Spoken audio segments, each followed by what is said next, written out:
अब स्टार्ट कर रहे हैं lesson number 20, integrated reporting framework, global reporting initiative framework, business responsibility and sustainability reporting के साथ में। इसमें सबसे पहले आपको इंटीग्रेटेड रिपोर्टिंग फ्रेमवर्क के बारे में बताया है और इंट्रोडक्शन दिया हुआ है। ठीक है, ये introduction exam point of view से बिल्कुल भी इंपॉर्टेंट नहीं है, तो इसमें आपको ज़्यादा दिमाग लगाने की ज़रूरत नहीं है। याद करने पर फोकस या अंडरस्टैंड करने पे ऐसा कुछ करने की ज़रूरत नहीं है। एक बार मैं क्विकली आपको गो थ्रू करवा देता हूँ। सबसे पहले लिखा है कि इंटीग्रेटेड रिपोर्टिंग सिस्टम जो है ये इवॉल्विंग कॉर्पोरेट रिपोर्टिंग सिस्टम है, यानी नया एक सिस्टम है। ठीक है, जिसके लिए फ्रेमवर्क्स, स्टैंडर्ड्स, रेगुलेशन, एश्योरेंसेस वगैरह जो अलग अलग बॉडीज हैं उन्होंने बनाए हुए हैं। ठीक है, मेन एक तो बॉडी है ही इंटीग्रेटेड रिपोर्टिंग फ्रेमवर्क के लिए, बट बाकी जो है वो लोग भी अपने अपने लेवल पे फ्रेमवर्क और स्टैंडर्ड्स बना रहे हैं कि किस तरीके से इंफॉर्मेशन को इसमें रिपोर्ट करना है। आप सिंपल सा समझो, इंटीग्रेटेड नाम से ही लग रहा है, इंटीग्रेटेड मतलब सारी चीजें। ठीक है, फाइनेंस जो एस्पेक्ट है वो भी इसमें कवर करेंगे, जो नॉन फाइनेंस एस्पेक्ट है वो भी इसमें कवर करेंगे।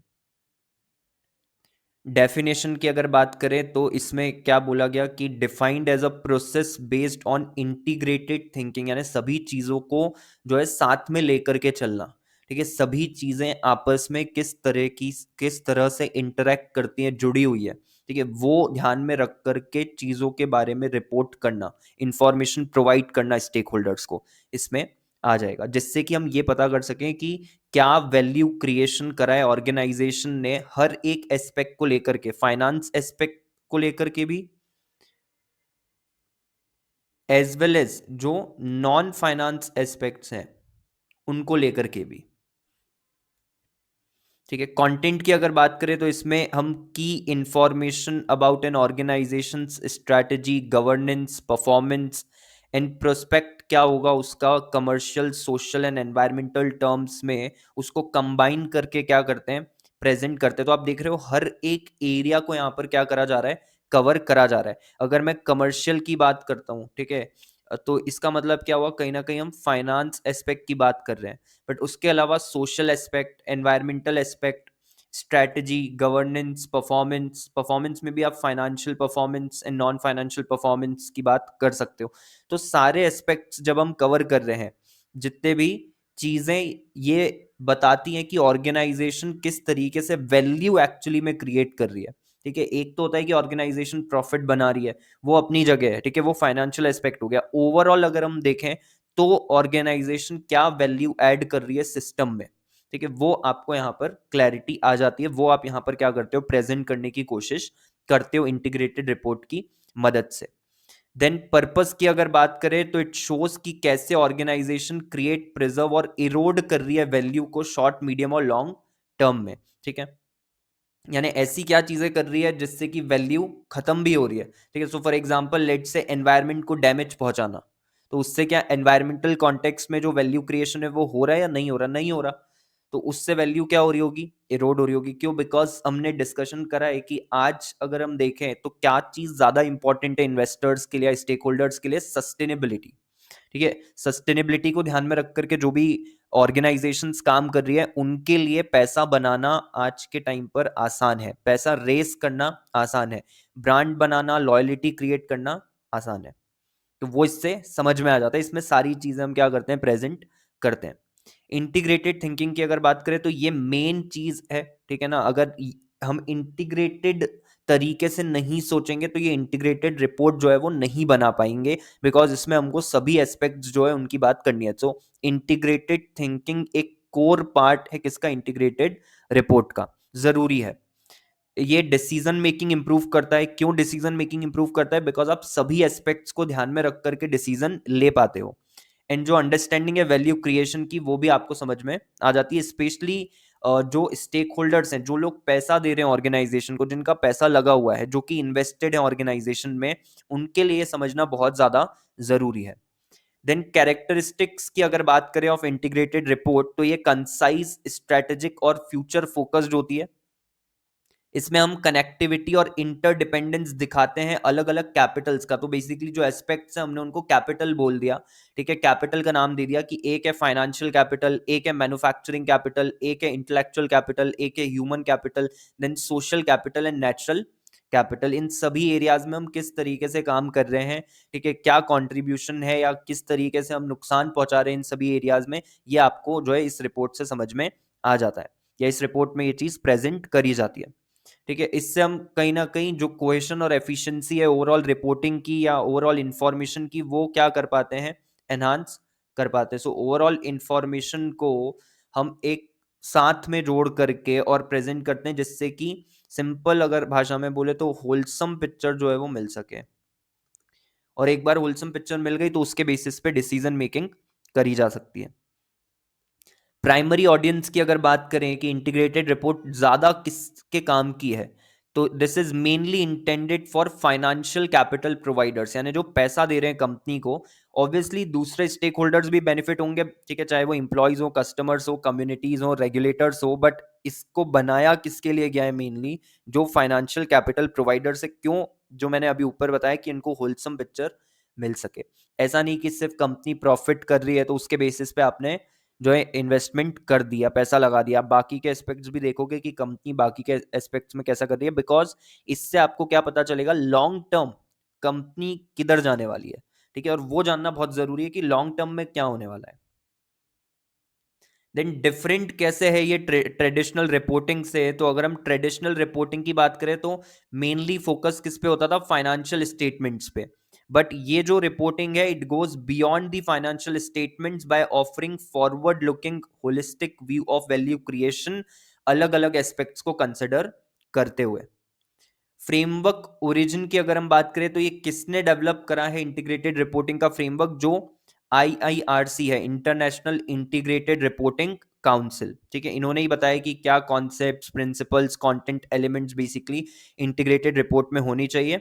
एंड ये जो है ये यूज करा जा सकता है प्राइवेट सेक्टर्स में जो ऑपरेट कर रहे हैं उनके द्वारा भी, पब्लिक सेक्टर में जो कर रहे हैं उनके द्वारा भी, और नॉट फॉर प्रॉफिट सेक्टर में जो ऑपरेट कर रहे हैं उनके द्वारा भी, ठीक है। वो ऑर्गेनाइजेशंस भी इंटीग्रेटेड रिपोर्टिंग फ्रेमवर्क का यूज करके इंटीग्रेटेड रिपोर्ट बना करके इंफॉर्मेशन जो है वो प्रोवाइड कर सकते हैं। एंड गोल क्या है, गोल है कि हम जो क्वालिटी है इंफॉर्मेशन की उसको इंप्रूव करें, जिससे कि बेटर कैपिटल एलोकेशन कर सकें and long term organizational value को समझ सकें, ठीक है। अगर ऑर्गेनाइजेशन अच्छा काम कर रही है हर एक एस्पेक्ट में और हम पैसा दे रहे हैं, तो हमारा पैसा भी कहीं ना कहीं सही जगह क्या हो रहा है, चैनलाइज हो रहा है, सही जगह एलोकेट हो रहा है। ऑर्गेनाइजेशन सही तरीके से काम नहीं कर रही है, हो सकता है प्रॉफिट मेकिंग कर रही है बट बाकी एस्पेक्ट्स को नेग्लेक्ट कर रही है, ह्यूमन एस्पेक्ट हो गया, ठीक है, नेचुरल एस्पेक्ट हो गया, उन सबको नेग्लेक्ट कर रही है, तो लॉन्ग टर्म में वो फिर सस्टेनेबल नहीं होगा, ठीक है। सो उस पर्सपेक्टिव से आपको बेसिकली अंडरस्टैंडिंग जो है वो मिल जाती है ऑर्गेनाइजेशन के बारे में। Evolution of integrated reporting framework की बात करें तो ये भी एग्जाम के पॉइंट ऑफ व्यू से इंपॉर्टेंट नहीं है, ठीक है। इसमें आपको उन्होंने थोड़ी सी हिस्ट्री बताई हुई है, सो देख लेते हैं एक बार, मैं गो थ्रू करवा देता हूँ, बट इंपॉर्टेंट नहीं है। तो अभी तक हमने जो भी पढ़ रहे हैं, ठीक है, अभी आपको कुछ भी ऐसा याद करने पे फोकस करने की जरूरत नहीं है। आगे जहां पर भी आपको एम्फेसिस देना होगा याद करने पे, ठीक है, वो मैं आपको बताता जाऊंगा। ओरिजिन ऑफ इंटीग्रेटेड रिपोर्टिंग की अगर बात करें तो सबसे पहले ये जो पूरा इंटीग्रेटेड रिपोर्टिंग का एक बेस हम बोल सकते हैं वो क्या है, कैपिटलिज्म, ठीक है। दो चीजें होती है, एक होता है सोशलिज्म और एक होता है कैपिटलिज्म, ठीक है। कैपिटलिज्म इकोनॉमी का मतलब क्या होता है, थ्राइविंग इकोनॉमी, जिसमें कि हम बात कर रहे हैं वैल्यू क्रिएशन की, पैसा बनाने की, ठीक है। So rooted in the concept of capitalism which is focused on efficient capital allocation, ठीक है। हमको सही तरीके से पैसे को क्या करना है, चैनलाइज करना है, जिससे कि इन्वेस्टर्स जो है वो रिटर्न क्रिएट कर सके अपने लिए short, medium and long term में।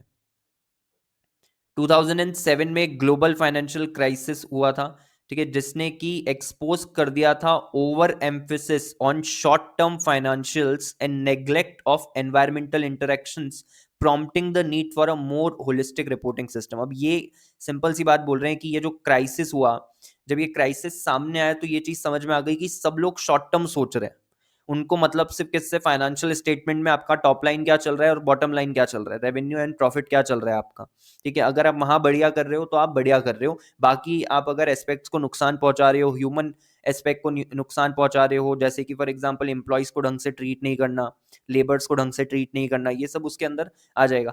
तो वो सब आप जो है नुकसान पहुंचा रहे हो, एनवायरमेंट को नुकसान पहुंचा रहे हो, उस पर कोई ध्यान नहीं दे रहा था, ठीक है, उस टाइम तक। बट जब ये चीज सामने आई तो उसके बाद में ये समझ में आया कि यार ये सारे एस्पेक्ट्स पे भी ध्यान देना जरूरी है, और इसीलिए अगर इन सब एस्पेक्ट्स पे ध्यान देना जरूरी है तो इन सब एस्पेक्ट से रिलेटेड इंफॉर्मेशन आपको चाहिए ऑर्गेनाइजेशन से, कि आपने इस पर्टिकुलर एस्पेक्ट में क्या काम करा, आपने इस पर्टिकुलर एस्पेक्ट में क्या काम करा apart from the financial statements.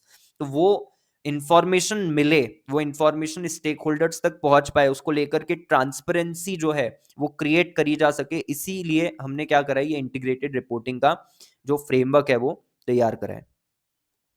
Initial development की अगर बात करें तो 2009 में प्रिंस ऑफ वेल्स जो है उन्होंने एक high level meeting basically convene करी थी, including the investors, companies, UN bodies and accounting organisations. And इसी के कारण जो है जो आईआईआरसी की हम बात कर रहे हैं, ठीक है, वो बेसिकली बनाई गई, ठीक है। And international integrated reporting council जो है, ठीक है, उसको क्या कर दिया गया, बेसिकली रीनेम कर दिया गया, रीनेम दी इंटरनेशनल इंटीग्रेटेड रिपोर्टिंग काउंसिल इन 2011। पर्पस क्या है आईआईआरसी का, एक ऑब्वियसली ग्लोबल आप बोल सकते हो कोलिशन है, ठीक है, जिसमें रेगुलेटर्स, इन्वेस्टर्स, कंपनीज, एकेडमी से जो लोग हैं, ठीक है, एनजीओ, सब इसमें आपको मिल जाएंगे। हर एक बेसिकली एरिया से रिप्रेजेंटेटिव आपको इस जो कमिटी है इसके अंदर मिलेंगे, ठीक है। To promote the corporate reporting focused on value creation, preservation and erosion. फिर एक पायलट प्रोग्राम करा गया जिसमें 90 प्लस कंपनीज जो है वो इन्वॉल्व थी, जो कि लाइक विलिंग थे, ठीक है, to innovate the corporate reporting and engage the stakeholders responsibly. So उनको बेसिकली इन्वॉल्व करके एक पायलट प्रोग्राम करा गया। देन फ्रेमवर्क को लॉन्च करा गया, ठीक है, 2013 में। अगेन एम्फेसाइज किस पर प्लेस करा गया, इंटीग्रेटेड थिंकिंग के ऊपर। देन आईआईआरसी और एसएएसबी का मर्जर हुआ, sustainability accounting standards board basically, ठीक है, इनको मर्ज कर दिया गया। वैल्यू रिपोर्टिंग फाउंडेशन जो है वो बनाई गई। फ्रेमवर्क को रिवाइज करा गया after the global consultation and testing in 2021। Then VRF and IFRS का मर्जर हुआ, value reporting foundation merged with the IFRS foundation, ठीक है, जो कि ग्लोबल बॉडी है। और क्या बनाते हैं लोग, अकाउंटिंग एंड सस्टेनेबिलिटी स्टैंडर्ड्स। पहले फोकस सिर्फ किस पे होता था, अकाउंटिंग स्टैंडर्ड्स पे। उसके बाद IFRS now manages the IR framework दो बोर्ड्स के through, which is IASB and ISSB. And latest framework version जो जनवरी 21 का बेसिकली फ्रेमवर्क है, ठीक है, उसने सुपरसीड करा दिसंबर 2013 के वर्जन को। And it applies to reporting periods जो स्टार्ट हुआ है कब से, 1 जनवरी 22 से। तो जितने भी लोग इसके इस डेट से रिपोर्टिंग कर रहे हैं या इसके बाद कर रहे हैं, उनको ये नया वाला फ्रेमवर्क क्या करना है, फॉलो करना है। इवोल्यूशन की बात करें तो फाइनेंशियल स्टेटमेंट्स इसके अंदर आएंगे, management reporting, compliance reporting, CSR reporting, GRC reporting, sustainability reporting and integrated reporting. तो पहले फोकस सिर्फ फाइनेंशियल स्टेटमेंट्स पे होता था, उसके बाद मैनेजमेंट रिपोर्टिंग पर आया, फिर कंप्लायंस रिपोर्टिंग भी होने लगी, फिर सीएसआर रिपोर्टिंग होने लगी, फिर जीआरसी रिपोर्टिंग होने लगी, देन सस्टेनेबिलिटी रिपोर्टिंग एंड अब फाइनली इंटीग्रेटेड रिपोर्टिंग है, जिसमें सभी एस्पेक्ट्स हम क्या कर लेते हैं, कवर कर लेते हैं। Next, structure of the integrated reporting framework में आपको सबसे पहले ये दो लाइनें दी हुई है, ठीक है। एज सच एग्जाम के पॉइंट ऑफ व्यू से इतनी इंपॉर्टेंट नहीं है, बट इस पे ना कमेंट बेस्ड क्वेश्चन बन के आ सकता है, ठीक है। कमेंट बेस्ड क्वेश्चन जो है वो आपका इस पर बन करके आ सकता है कि ये लाइन आपको दे दी उन्होंने और बोला डिस्कस करो इसको। तो ये जो स्ट्रक्चर अभी हम नीचे पढ़ने वाले हैं, ये जो पॉइंट्स हम पढ़ने वाले हैं, ये आपको बेसिकली इसके अंदर क्या करने होंगे, लिख करके आने होंगे, ठीक है। या आगे अगर उन्होंने सिर्फ डिस्कस के अलावा कुछ और स्पेसिफाई करा कि आप एक्सप्लेन करो, ठीक है, जो नीचे गाइडिंग प्रिंसिपल्स दिए हैं या बाकी सारी चीज, तो वो आपको बता के आनी होगी। बट क्या कमेंट बेस्ड क्वेश्चन में इनडायरेक्ट क्वेश्चन क्रिएट करने के लिए इस लाइन का यूज करा जा सकता है? The answer is yes. तो एक बार पढ़ लेते हैं, बड़ा ही सिंपल सी है, ठीक है। इसमें लिखा है कि हमने ओवर स्पेंड करा है फाइनेंशियल, एनवायरमेंटल, सोशल और गवर्नेंस कैपिटल को, एंड अब जो है डेट क्या हो चुका है, ड्यू हो चुका है। इंटीग्रेटेड रिपोर्टिंग एक स्टार्टिंग पॉइंट है जो मदद करेगा इस डेट के रीपेमेंट में, ठीक है। कहने का मतलब क्या है, कहने का मतलब है कि इन सभी एस्पेक्ट्स की अगर हम बात करें तो कहीं ना कहीं हमने इनको बहुत ज्यादा एक्सप्लॉइट करा है, ठीक है, अपने एडवांटेज के लिए बहुत ज़्यादा इन एरियाज को हमने एक्सप्लॉइट करा है। एंड अब ये इंपॉर्टेंट हो जाता है कि हम एक बैलेंस क्रिएट करें एंड बैलेंस के साथ आगे बढ़ें, जिससे कि सस्टेनेबिलिटी जो है वो इंश्योर करी जा सके, ठीक है, लॉन्ग टर्म में। अभी तक फोकस सिर्फ किस पे था, शॉर्ट टर्म पे, इसीलिए बहुत ज्यादा एक्सप्लॉइटेशन हुआ है, चाहे वो फाइनेंशियल एक्सप्लॉइटेशन हो, एनवायरमेंटल हो, सोशल हो, या गवर्नेंस के टर्म्स में हो। बट अब ये जरूरी हो जाता है कि बैलेंस के साथ आगे बढ़ना है, इंफॉर्मेशन जो है, सारे एस्पेक्ट जो है उनको कंसिडर करके आगे बढ़ना है। ठीक है, स्ट्रक्चर की अगर बात करें तो सबसे पहले integrated reporting framework principle based है, रूल बेस्ड नहीं है। इसका सिंपल सा मतलब यह है कि इसमें ना ये स्पेसिफाइड नहीं है कि ऑर्गेनाइजेशन को किस तरीके से रिपोर्टिंग करना है, कोई टेम्पलेट दे करके नहीं रखी है कि रिपोर्टिंग का रूल नंबर 1 ये है, रूल नंबर 2 ये है, आपको ये चीज ऐसे रिपोर्ट करनी है, ये चीज ऐसे रिपोर्ट करना है, ऐसा कुछ भी नहीं है। सिर्फ प्रिंसिपल बेस्ड का मतलब कि हमने ये बता दिया ब्रॉड बेसिकली कवरेज इसके अंदर क्या होना चाहिए, कि जैसे वो जो कैपिटल्स की हम बात कर रहे थे कि फाइनेंशियल कैपिटल के बारे में आप बात करो, इसके अंदर मैन्युफैक्चरिंग कैपिटल के बारे में आप बात करो, ह्यूमन कैपिटल के बारे में आप बात करो, तो इन इन कैपिटल्स के बारे में आपको बेसिकली इंफॉर्मेशन प्रोवाइड करनी है। बट किस तरीके से करनी है इंटीग्रेटेड रिपोर्टिंग, आपकी कैसी दिखनी चाहिए, वो सब इसमें हमने स्पेसिफाई नहीं करा हुआ है। ठीक है, सो प्रिंसिपल बेस्ड का मतलब क्या हुआ, क्या आपको करना है वो आपको बता दिया, कैसे करना है, किस तरीके से वो आप मेंशन करोगे रिपोर्ट के अंदर, वो सब हम आपको डिफाइन करके नहीं दे रहे हैं। एंड ये सेकंड लाइन से भी क्लियर हो जाएगा आपको, सेम ही चीज यहां पर भी लिखी है कि कहीं ना कहीं हम बैलेंस क्रिएट करना चाहते हैं। किस चीज के बीच में बैलेंस क्रिएट करना चाहते हैं, कि जो डाइवर्स ऑर्गेनाइजेशनल कॉन्टेक्स्ट है उसके अकॉर्डिंग इंफॉर्मेशन भी मिल जाए, प्लस उसका कंपैरिजन भी कर सके without creating any rigid standardization. ठीक है, कि टेम्पलेट दे दिया, ठीक है, वो टेम्पलेट वगैरह इन्होंने कुछ प्रोवाइड नहीं कराई कि इंटीग्रेटेड रिपोर्टिंग में पहले आप ये मेंशन करो, दूसरा ये करो, तीसरा ये करो, ये इंफॉर्मेशन होनी चाहिए, ऐसा कुछ भी प्रोवाइड नहीं करा गया।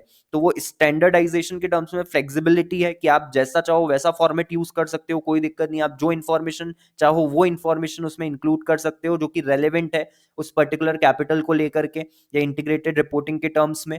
ठीक है, लेकिन हाँ, क्योंकि हमने ब्रॉड एरियाज स्पेसिफाई कर दिए हैं, गाइडिंग प्रिंसिपल्स स्पेसिफाई कर दिए हैं, आगे हम देखेंगे कंटेंट एलिमेंट्स देखने को मिलेंगे, वो स्पेसिफाई कर दिए, तो कहीं ना कहीं उससे क्या होगा कि दो ऑर्गेनाइजेशन की इंफॉर्मेशन को हम कंपेयर कर पाएंगे, बिकॉज उन्होंने कुछ ना कुछ चीज उससे रिलेटेड डिस्क्लोज करी होगी रिपोर्ट के अंदर।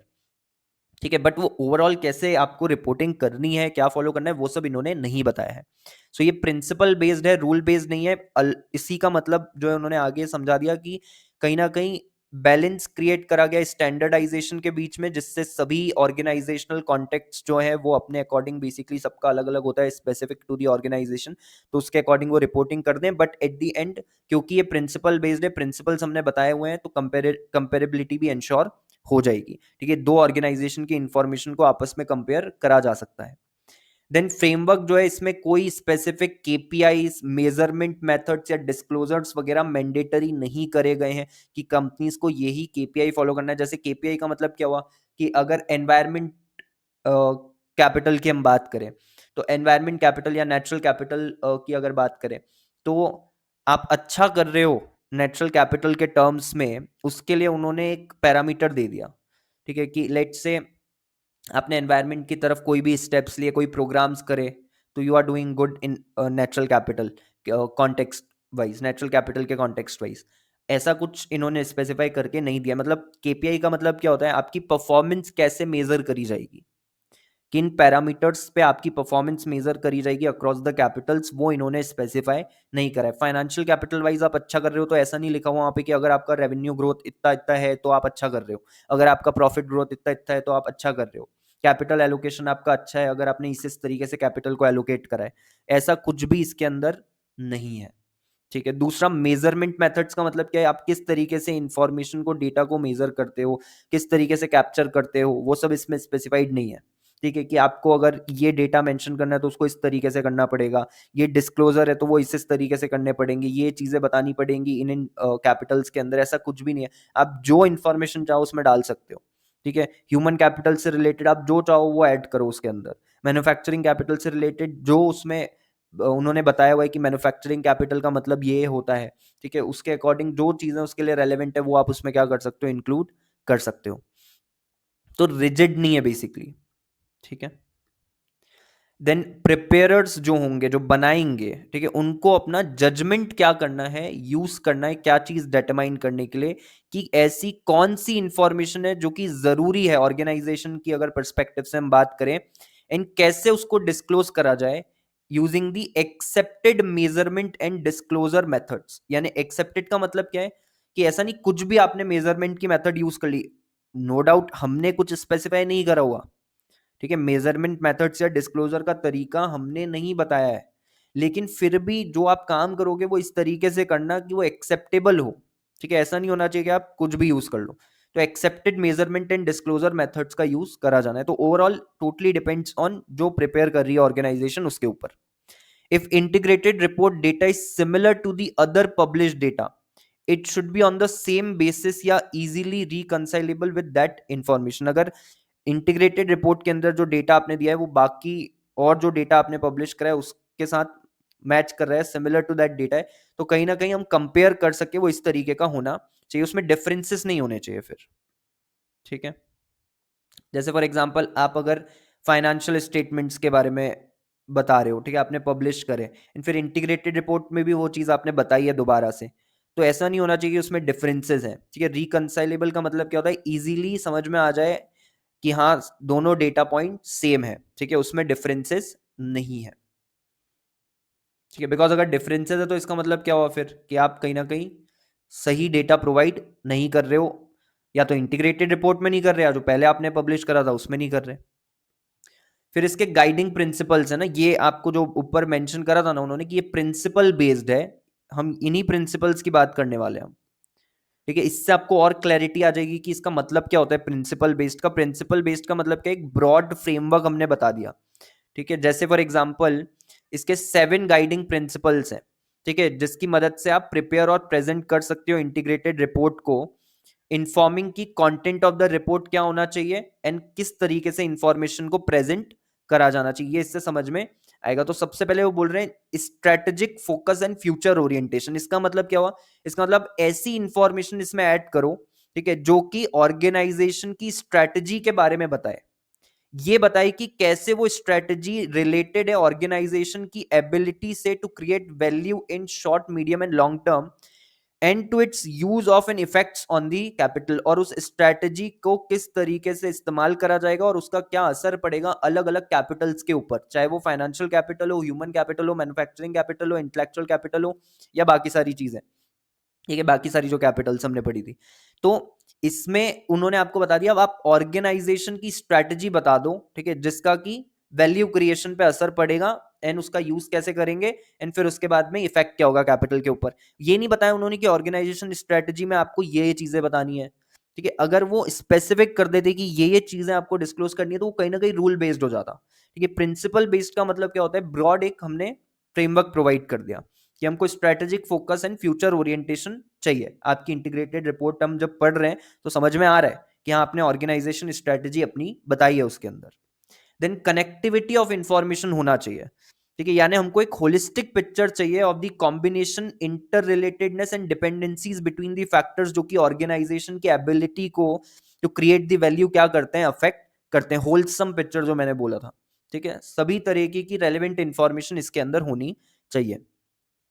स्टेक होल्डर रिलेशनशिप की बात करें तो इंटीग्रेटेड रिपोर्ट प्रोवाइड करे insight into the nature and quality of the organization का relationship with its key stakeholders, including की कैसे and to what extent organization understand करती है, कंसिडर करती है एंड रिस्पॉन्ड करती है to the legitimate needs and interest of the stakeholders. अगर स्टेक होल्डर्स के साथ सबसे पहले तो आप कम्युनिकेशन कैसे करते हो, आप कैसे समझते हो कि स्टेक होल्डर का किस चीज में इंटरेस्ट है, उनकी क्या जरूरत है, और फिर उसकी तरफ आप किस तरीके से रिस्पॉन्ड करते हो, वो भी इसमें क्या करा जाना चाहिए, डिस्क्लोज करा जाना चाहिए।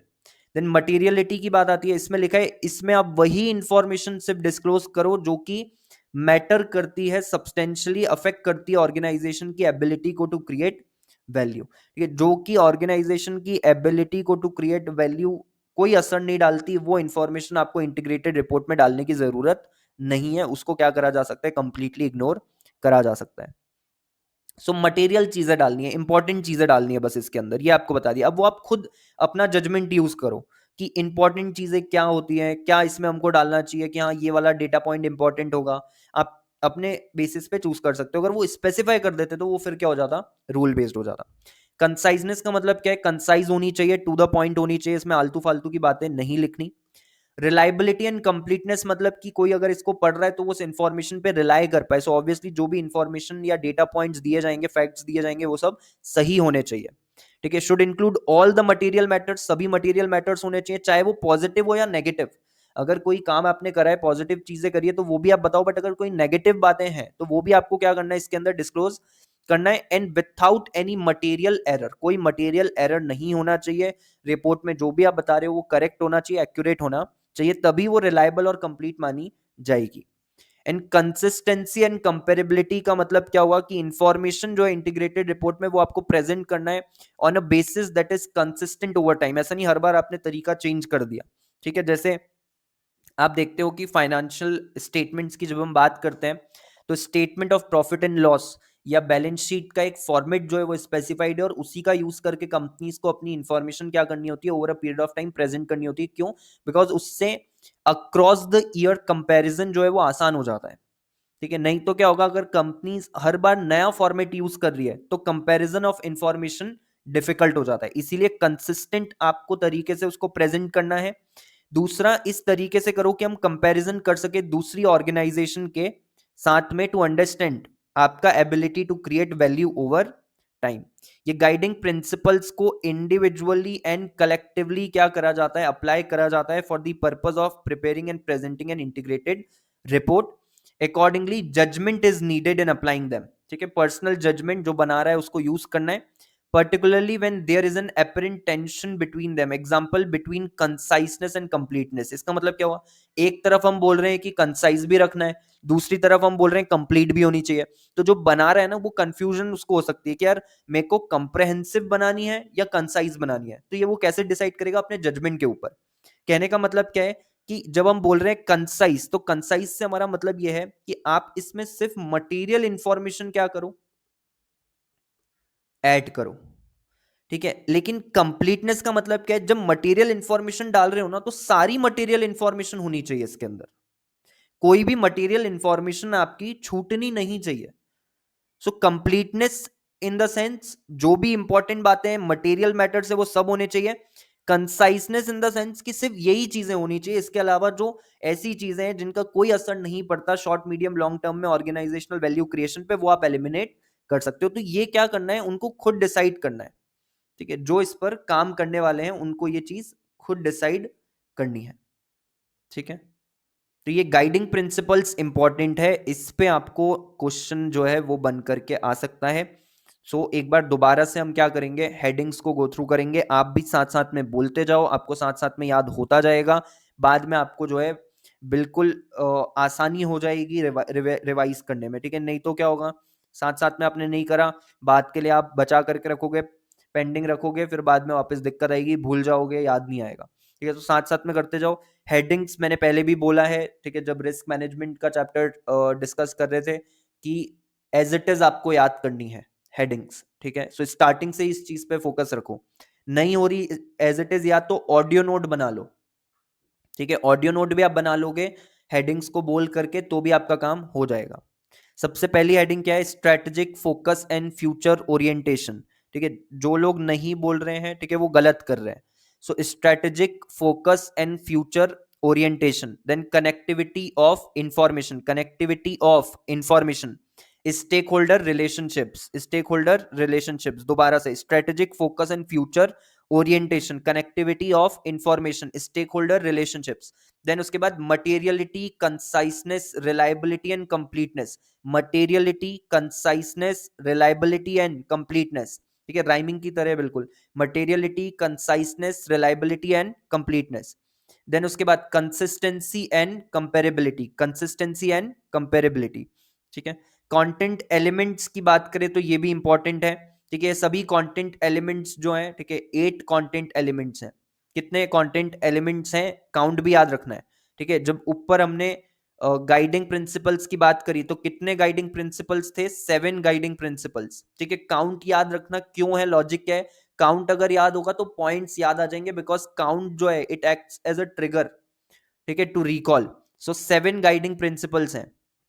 वैसे ही कंटेंट एलिमेंट्स कितने हैं? 8 कंटेंट एलिमेंट्स हैं जो कि फंडामेंटली लिंक्ड है एक दूसरे के साथ में, and they are not mutually exclusive. Mutually exclusive का मतलब क्या होता है?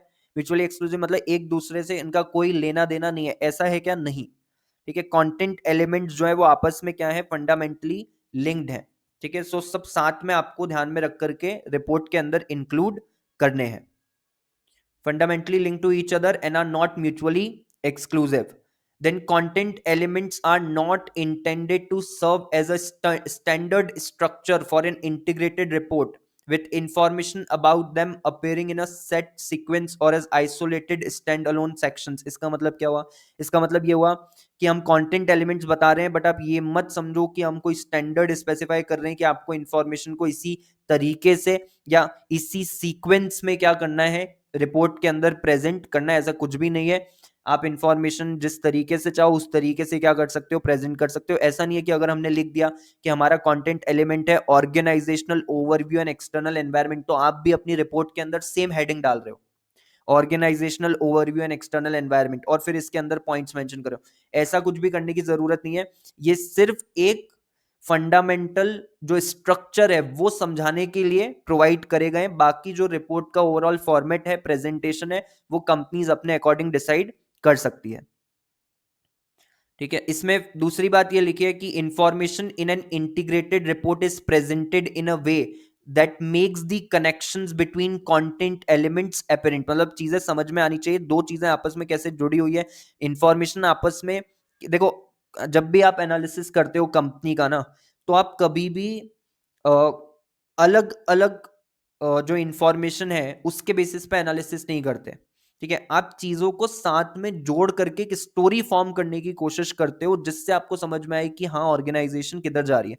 जैसे फॉर एग्जांपल, ठीक है, जस्ट एन एग्जांपल, ठीक है, कि आपने जो फाइनेंशियल स्टेटमेंट है, फाइनेंशियल स्टेटमेंट्स आपने स्टडी करना स्टार्ट करे, ठीक है, कंपनीज के, और आपको देखने को मिला कि यार एक कंपनी है वो लॉसेस पे लॉसेस करती जा रही है, बट दूसरी तरफ आप एक इंफॉर्मेशन देख रहे हो with respect to the compensation, जो कि एग्जीक्यूटिव कॉम्पनसेशन है या प्रमोटर्स जो भी सैलरी ड्रॉ डाउन कर रहे हैं, वो बढ़ता चला जा रहा है।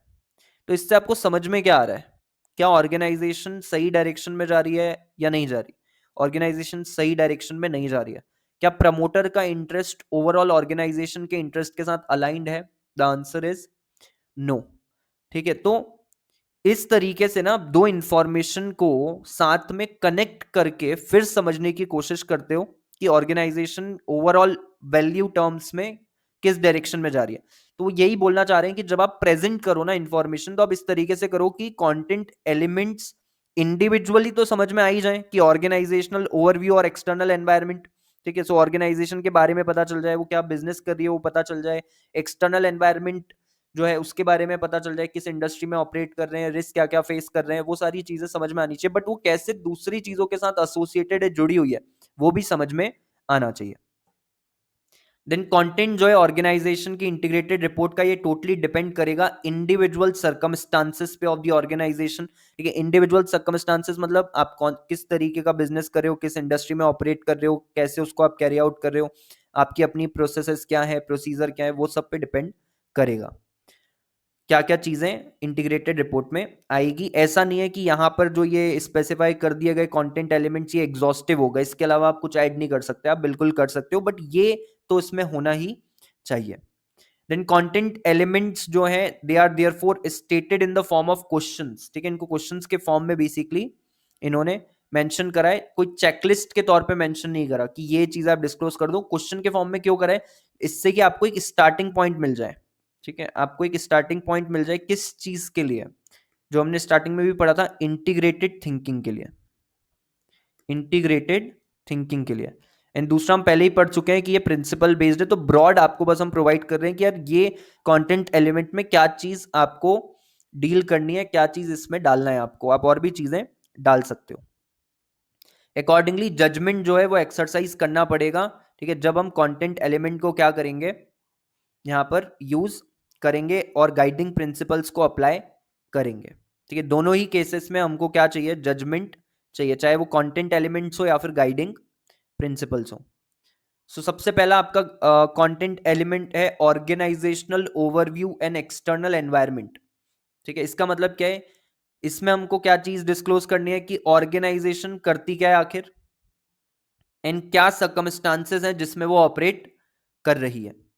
Governance is the second content element. इसमें क्या बताना है कि कैसे ऑर्गेनाइजेशन का गवर्नेंस स्ट्रक्चर सपोर्ट करता है उसकी एबिलिटी को टू क्रिएट वैल्यू। गवर्नेंस का मतलब क्या होता है वो हमने ऑलरेडी पढ़ा हुआ है। ठीक है, सो वो किस तरीके से ऑर्गेनाइजेशन की ओवरऑल एबिलिटी को टू क्रिएट वैल्यू सपोर्ट करता है। देन बिजनेस मॉडल क्या है ऑर्गेनाइजेशन का। ठीक है, किस तरीके से आप पैसा बना रहे हो, बिजनेस किस तरीके से आप बना रहे हो। देन रिस्क एंड अपॉर्चुनिटीज, क्या स्पेसिफिक रिस्क एंड अपॉर्चुनिटीज हैं जो कि अफेक्ट कर सकती है ऑर्गेनाइजेशन की एबिलिटी को to create value over the short medium and long term, and कैसे ऑर्गेनाइजेशन इनसे डील करने वाली है। Then strategy and resource allocation, organization कहां जाना चाहती है एंड वो किस तरीके से वहां पहुंचेगी। ठीक है, ये इसमें बताना है। परफॉर्मेंस के अंदर to what extent has the organization achieved its strategic objectives for the period. ठीक है, उस जिस पीरियड के लिए हम इंटीग्रेटेड रिपोर्ट बना रहे हैं उसके लिए भी आपने कुछ ऑब्जेक्टिव्स डिसाइड करे होंगे, वो किस एक्सटेंट तक अचीव करे, पूरे अचीव कर लिए नहीं करे, वो सब इसमें बताना है। एंड क्या आउटकम रहा उसका in terms of effects on different different Capitals. Outlook की बात करनी है कि क्या चैलेंजेस और अनसर्टेनिटीज ऑर्गेनाइजेशन को एनकाउंटर होगी जब वो अपनी स्ट्रैटेजी इंप्लीमेंट करेंगे, एंड क्या पोटेंशियल इंप्लीकेशंस होंगे उसके उसके बिजनेस मॉडल के लिए इन फ्यूचर परफॉर्मेंस के ऊपर। एंड बेसिस ऑफ प्रेजेंटेशन का मतलब कैसे ऑर्गेनाइजेशन डिटरमाइन करेगी कि क्या चीज मैटर करती है जिसको कि इंक्लूड करा जाना चाहिए इंटीग्रेटेड रिपोर्ट के अंदर, एंड कैसे वो मैटर्स को क्वांटिफाई या इवेलुएट करा जाएगा। तो ऑर्गेनाइजेशन ने क्या लॉजिक यूज करा, क्या बेसिस यूज करा to include the content in the integrated report, वो भी इसमें बताया जाएगा। ये क्यों इंपॉर्टेंट है, so that we can see कि क्या वो चीज एक्सेप्टेबल है या नहीं है। ठीक है, उसके बाद बेनिफिट्स ऑफ इंटीग्रेटेड रिपोर्टिंग की बात करते हैं। तो इंटीग्रेटेड रिपोर्टिंग सबसे पहले तो आप समझो कि एक वॉलेंट्री अप्रोच है ऑर्गेनाइजेशन के लिए। ठीक है, वो खुद से जो है करेंगे, मैंडेटरी नहीं है। ठीक है, वॉलेंट्री अप्रोच है। और इसका एम क्या है, एम है कि ऑथेंटिक, कंप्रेहेंसिव और मीनिंगफुल इनसाइट्स जो है वो प्रोवाइड करे जा सकें स्टेक होल्डर्स को, स्पेशली हमने पढ़ लिया है फाइनेंशियल कैपिटल प्रोवाइडर्स को। ठीक है, कंपनी के ओवरऑल परफॉर्मेंस और वैल्यू क्रिएशन को लेकर के। इसमें हम जो की इंफॉर्मेशन है on strategy, governance, performance, future prospect, इसको हम क्या कर रहे हैं, कंबाइन कर रहे हैं। ठीक है, अलोंग विथ दी लाइक एम कि हम रिफ्लेक्ट कर सके ऑर्गेनाइजेशन की commercial, social and environmental context को। Clear and concise value creation narrative आपको मिल जाता है जो बेनिफिशियल है दोनों ही internal and external stakeholders के लिए। नैरेटिव मतलब कि आपको ये पता चल जाता है किस तरीके से ऑर्गेनाइजेशन वैल्यू क्रिएशन करने वाली है या कर रही है क्रिएट। देन इसके अंदर होलिस्टिक व्यू मिलेगा फाइनेंशियल, नॉन फाइनेंशियल दोनों एस्पेक्ट्स का, इंक्लूडिंग सस्टेनेबिलिटी। ठीक है, एक ही डॉक्यूमेंट में सारी चीजें हम बता रहे हैं। इससे ट्रांसपेरेंसी एंड अकाउंटेबिलिटी क्या होती है, एनहांस होती है। ठीक है, क्यों, बिकॉज जितनी भी अलग अलग कैपिटल्स है सबके बारे में एक कॉमन प्लेटफॉर्म पे या कॉमन रिपोर्ट में बताया जा रहा है। तो हर एक चीज को लेकर के अब स्टेक होल्डर्स क्या करेंगे, ऑर्गेनाइजेशन को अकाउंटेबल हेल्ड कर सकते हैं। अगर कोई चीज एनवायरमेंटल टर्म्स में गलत जा रही है तो उसको लेकर के भी अब आप अकाउंटेबल हेल्ड करे जा सकते हो। देन प्रायोरिटाइजेशन डिलेमा जो होता है वो भी कहीं ना कहीं इंटीग्रेटेड रिपोर्ट रिजॉल्व कर देती है। ठीक है, कैसे रिजॉल्व कर देती है, by reducing the confusion and the publication cost, particularly beneficial for small and medium enterprise। अलग अलग रिपोर्ट्स देने की, वो सब करने की जरूरत नहीं है। ठीक है, ये पहले होता था, फेस करती थी companies, because multiple separate reports अलग अलग स्टेक होल्डर्स के लिए उनको क्या करना पड़ता था, इशू करनी पड़ती थी। तो यू कैन से कि कॉस्ट इफेक्टिव है। ठीक है, बिकॉज एक ही रिपोर्ट में आप सारी इंफॉर्मेशन प्रोवाइड कर रहे हो। Then it promotes clarity and reduces reputational risk, specially जो स्टेट ओन्ड एंटरप्राइजेज हैं।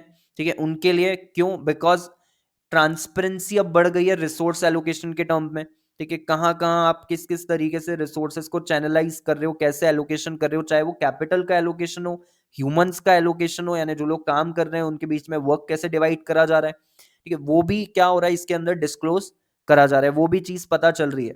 राइट। सो ऑप्टिमम लेवल से काम हो रहा है नहीं हो रहा वो आपको पता चलता है। स्पेशली ये स्टेट ओन्ड एंटरप्राइज का मतलब क्या है, गवर्नमेंट ओन्ड एंटरप्राइजेस के बारे में, कि जो पैसा, ठीक है, बिकॉज पब्लिक का ही पैसा लग रहा है उसमें, तो पब्लिक का जो पैसा लग रहा है वो किस तरीके से लग रहा है वो समझ में आता है। अगर वो सही तरीके से चैनलाइज हो रहा है तो कहीं ना कहीं रेप्यूटेशन इंप्रूव होती है, गुडविल बढ़ती है। अगर पता चलेगा कि यार ये लोग तो पैसे का मिसयूज कर रहे हैं पब्लिक के पैसे का, तो फिर ऑब्वियसली रेप्यूटेशन क्या होगी, गिर जाएगी। रेप्यूटेशनल रिस्क वहां पे कंपनी या ऑर्गेनाइजेशन फेस करेगी। नेक्स्ट, इंटरनल बेनिफिट्स में क्या क्या इंक्लूड है, improved resource allocation, enhanced shareholder and stakeholder engagement, ठीक है, बिकॉज कहीं ना कहीं शेयर होल्डर और स्टेक होल्डर्स को ना इंफॉर्मेशन हम ऑलमोस्ट हर एक एस्पेक्ट से रिलेटेड इंफॉर्मेशन दे रहे हैं, मेन एस्पेक्ट से रिलेटेड इंफॉर्मेशन दे रहे हैं, तो उनके पास में सवाल पूछने को होते हैं, ठीक है, हर एक चीज़ों से रिलेटेड। तो कहीं ना कहीं एक डायलॉग जो है उसको इनेबल करता है between the organisation and the shareholder या stakeholders, and better decision making हो पाती है। क्यों? बिकॉज आप अलग अलग एस्पेक्ट्स के बारे में इंफॉर्मेशन प्रोवाइड कर रहे हो, प्रेजेंट कर रहे हो, तो हर एक एरिया में, हर एक एस्पेक्ट में आप कैसा परफॉर्म कर रहे हो, कहाँ कहाँ गैप्स हैं, उसके लिए क्या करा जा सकता है, वो इजीली समझ में आता है। तो decision making, effective decision making हो सकती है, बिकॉज अगेन जो भी डिसीजन मेकिंग आप करते हो on the basis of data या फैक्ट्स, वो आपका प्रोबेबिलिटी वाइज, ठीक है, ज्यादातर डिसीजन सही होते हैं। तो वो अगर आपके पास डेटा अवेलेबल है, इंफॉर्मेशन अवेलेबल है, और उसके बेसिस पे आप डिसीजन लोगे, तो चांसेस है कि ज्यादातर डिसीजन सही होंगे। एक्सटर्नली अगर हम बेनिफिट्स की बात करें तो आईआर जो है वो कहीं ना कहीं ऑर्गेनाइजेशन की रेप्यूटेशन को बूस्ट करता है, बिकॉज ऑर्गेनाइजेशन ओपनली कम्युनिकेट कर रही है, ठीक है, by way of this report with all the stakeholders, ठीक है, वो ओपनली बता रहे हैं कि पॉजिटिव हमने ये करा, नेगेटिव हमने ये करा, ठीक है, वो अगर आप बता रहे हो तो आपकी रेप्यूटेशन उससे कहीं ना कहीं बढ़ती है। एंड देन जो ब्रांड है, ठीक है, वो भी ऑब्वियसली बूस्ट होता है by addressing the stakeholder demand for ESG data, ठीक है, आप ईएसजी डेटा इसमें पूरा प्रोवाइड करते हो, तो जो स्टेक होल्डर्स हैं, जो शेयर होल्डर्स हैं, वो यही चीज एक्सपेक्ट करते हैं आपसे कि कंप्लीट ट्रांसपेरेंसी होनी चाहिए। चैलेंजेस की अगर बात करें तो challenges include the potential need for costly changes to the management information system, because पहले मैनेजमेंट इंफॉर्मेशन सिस्टम जो है वो कैप्चर करने पर फोकस करता था फाइनेंशियल इंफॉर्मेशन को, लेकिन अब आपको कैप्चर करना है सभी तरीके की इंफॉर्मेशन, राइट, अलग अलग कैपिटल से रिलेटेड जितनी भी इंफॉर्मेशन है सभी आपको क्या करना है, कैप्चर करना है। तो ऑब्वियसली चेंजेस करने पड़ेंगे मैनेजमेंट इंफॉर्मेशन सिस्टम में, एंड वो कहीं ना कहीं कॉस्टली हो सकता है ऑर्गेनाइजेशन के लिए, स्पेशली स्मॉलर कंपनीज के लिए। एंड रियल बेनिफिट्स जो है वो डिपेंड करते हैं किसके ऊपर, एथिकल वैल्यूज के ऊपर, जैसे honesty, fairness, integrity, being genuinely upheld by the organization. जो इंटीग्रेटेड रिपोर्ट के रियल बेनिफिट्स हैं वो तभी देखने को मिलेंगे जब एथिकली काम हो रहा हो ऑर्गेनाइजेशन के अंदर, ठीक है। अगर सिर्फ ऐसे ही ऑन पेपर दिखाने के लिए करना है तो आप इंटीग्रेटेड रिपोर्ट में कुछ भी क्या कर सकते हो, मेंशन कर सकते हो, ठीक है। तो ये एक इंपॉर्टेंट चीज़ है, और ये जो आपने पॉइंट अभी पढ़ा है, ठीक है, चैलेंजेस वाला, और भी हम अभी चैलेंजेस देखने वाले हैं आगे, बट ये जो चैलेंज है कॉस्ट वाला ना, इसी को ध्यान में रखते हुए आप देखोगे कि वॉलेंट्री रखा गया है इसको, ठीक है, बिकॉज एक नया कॉन्सेप्ट है, ठीक है, तो एकदम से बर्डन नहीं डाल सकते स्मॉल कंपनीज के ऊपर, कंसिडरिंग द फैक्ट कि स्मॉलर कंपनीज बहुत ज़्यादा है इंडिया में, ठीक है। तो ये अगर आपको आता है तो ये लिख करके आना है। बेनिफिट्स के पॉइंट्स आपको फिर से यहाँ पर उन्होंने दिए हुए हैं, तो बेनिफिट्स अगर लिखने को आते हैं तो आप ये पॉइंट्स लिख करके जरूर आओगे, ठीक है। सबसे पहले आपकी ऑर्गेनाइजेशन को एनकरेज करता है to think in an integrated way, ठीक है, यानी होलसम मैनर में सोचना चालू करो, ठीक है, सारे एस्पेक्ट्स को कंसिडर करना चालू करो जिससे आप लॉन्ग टर्म में सस्टेनेबल जो है वो बन सको। Clear articulation of strategy and business model, ठीक है, जो हमने ऊपर पढ़ लिया कि आपको क्लियरली बताना है ऑर्गेनाइजेशन की स्ट्रेटजी क्या होगी वैल्यू क्रिएशन के लिए, और आपका बिजनेस मॉडल क्या है। सिंगल रिपोर्ट, जिससे कि ईज ऑफ एक्सेस मिल जाता है स्टेक होल्डर को, शेयर होल्डर को, एक ही जगह सारी इंफॉर्मेशन उनको मिल रही है।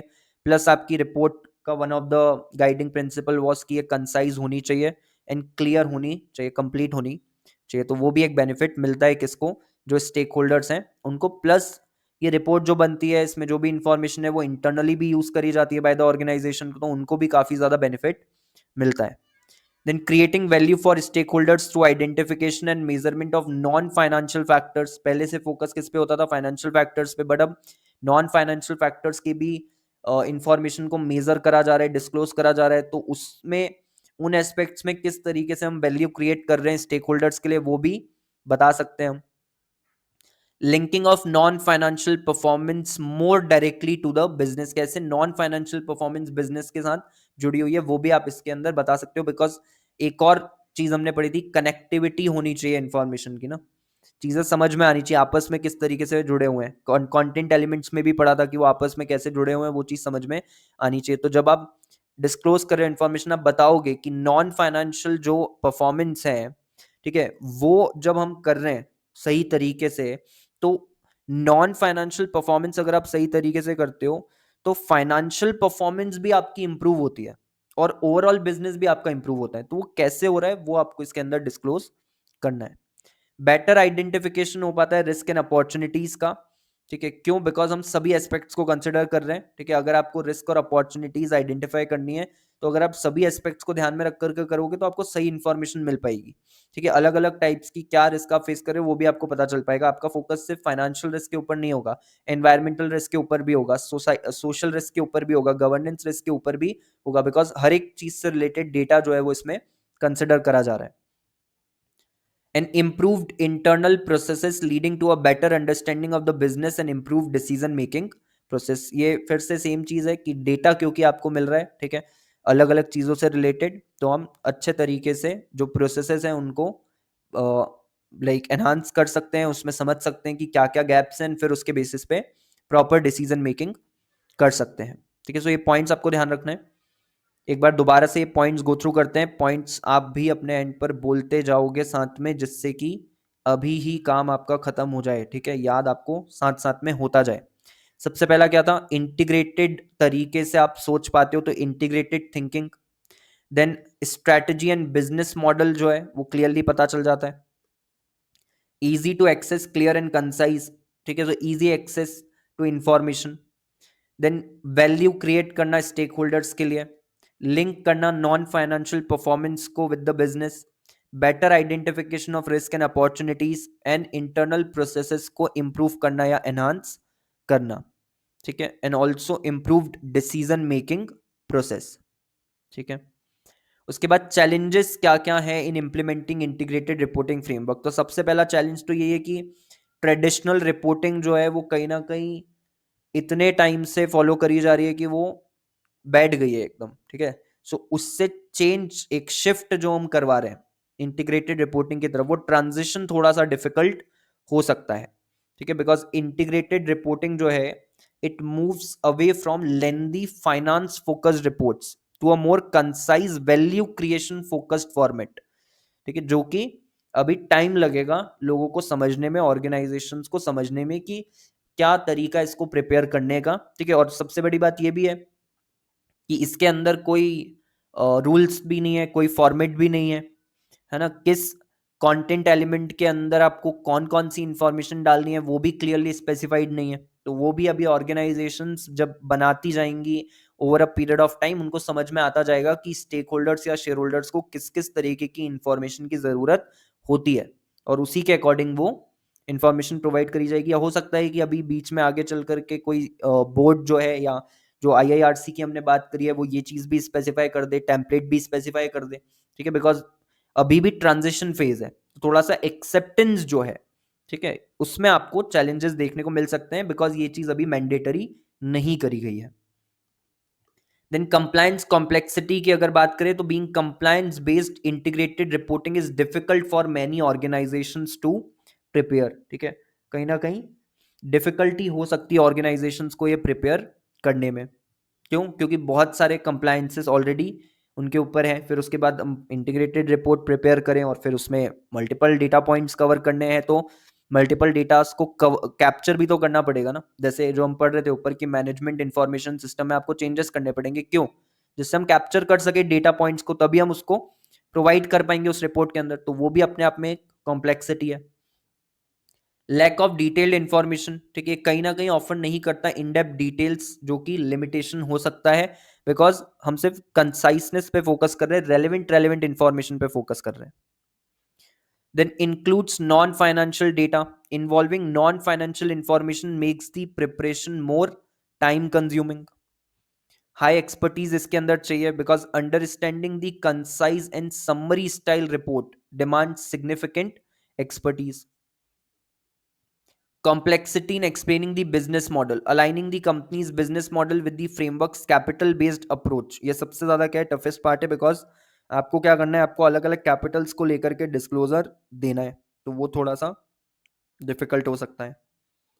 Then challenge of conciseness. Reporters struggle to stay concise while including new information and ensuring enough context for readers, जिससे कि वो समझ सकें ऑर्गेनाइजेशन के वैल्यू क्रिएशन एंड परफॉर्मेंस के बारे में. तो वही जो ऊपर हमने देखा था ना, कि जजमेंट जब आप लगाओगे तो आपको कहीं ना कहीं एक कन्फ्लिक्ट फेस करना पड़ सकता है कि यार इसको कंसाइज रखना है या कंप्लीट रखना है, ठीक है, वो वाली चीज.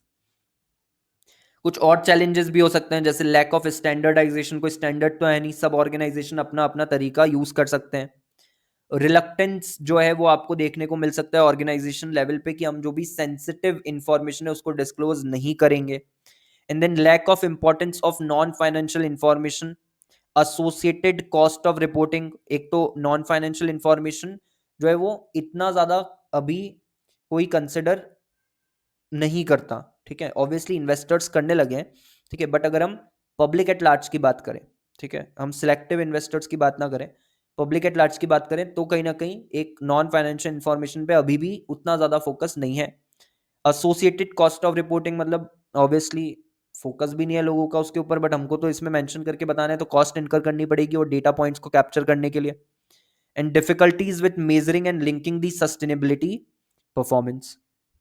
कैसे मेजर करें कि हम हमारी परफॉर्मेंस जो है वो सस्टेनेबल काम हम कर रहे हैं नहीं कर रहे हैं, तो उसका केपीआई क्या है, की परफॉर्मेंस इंडिकेटर क्या है, कि आपने ये करा तो हाँ आप सस्टेनेबल तरीके से परफॉर्म कर रहे हो, ठीक है, वो चीज़ स्पेसिफाइड नहीं है. ऊपर हमने देख ही लिया है कि इन्होंने भी कोई केपीआईज नहीं बताए, तो वो मेजर करने में डिफिकल्टी आएगी. किस पैरामीटर पे आप जज करोगे परफॉर्मेंस को, वो समझने में दिक्कत आएगी.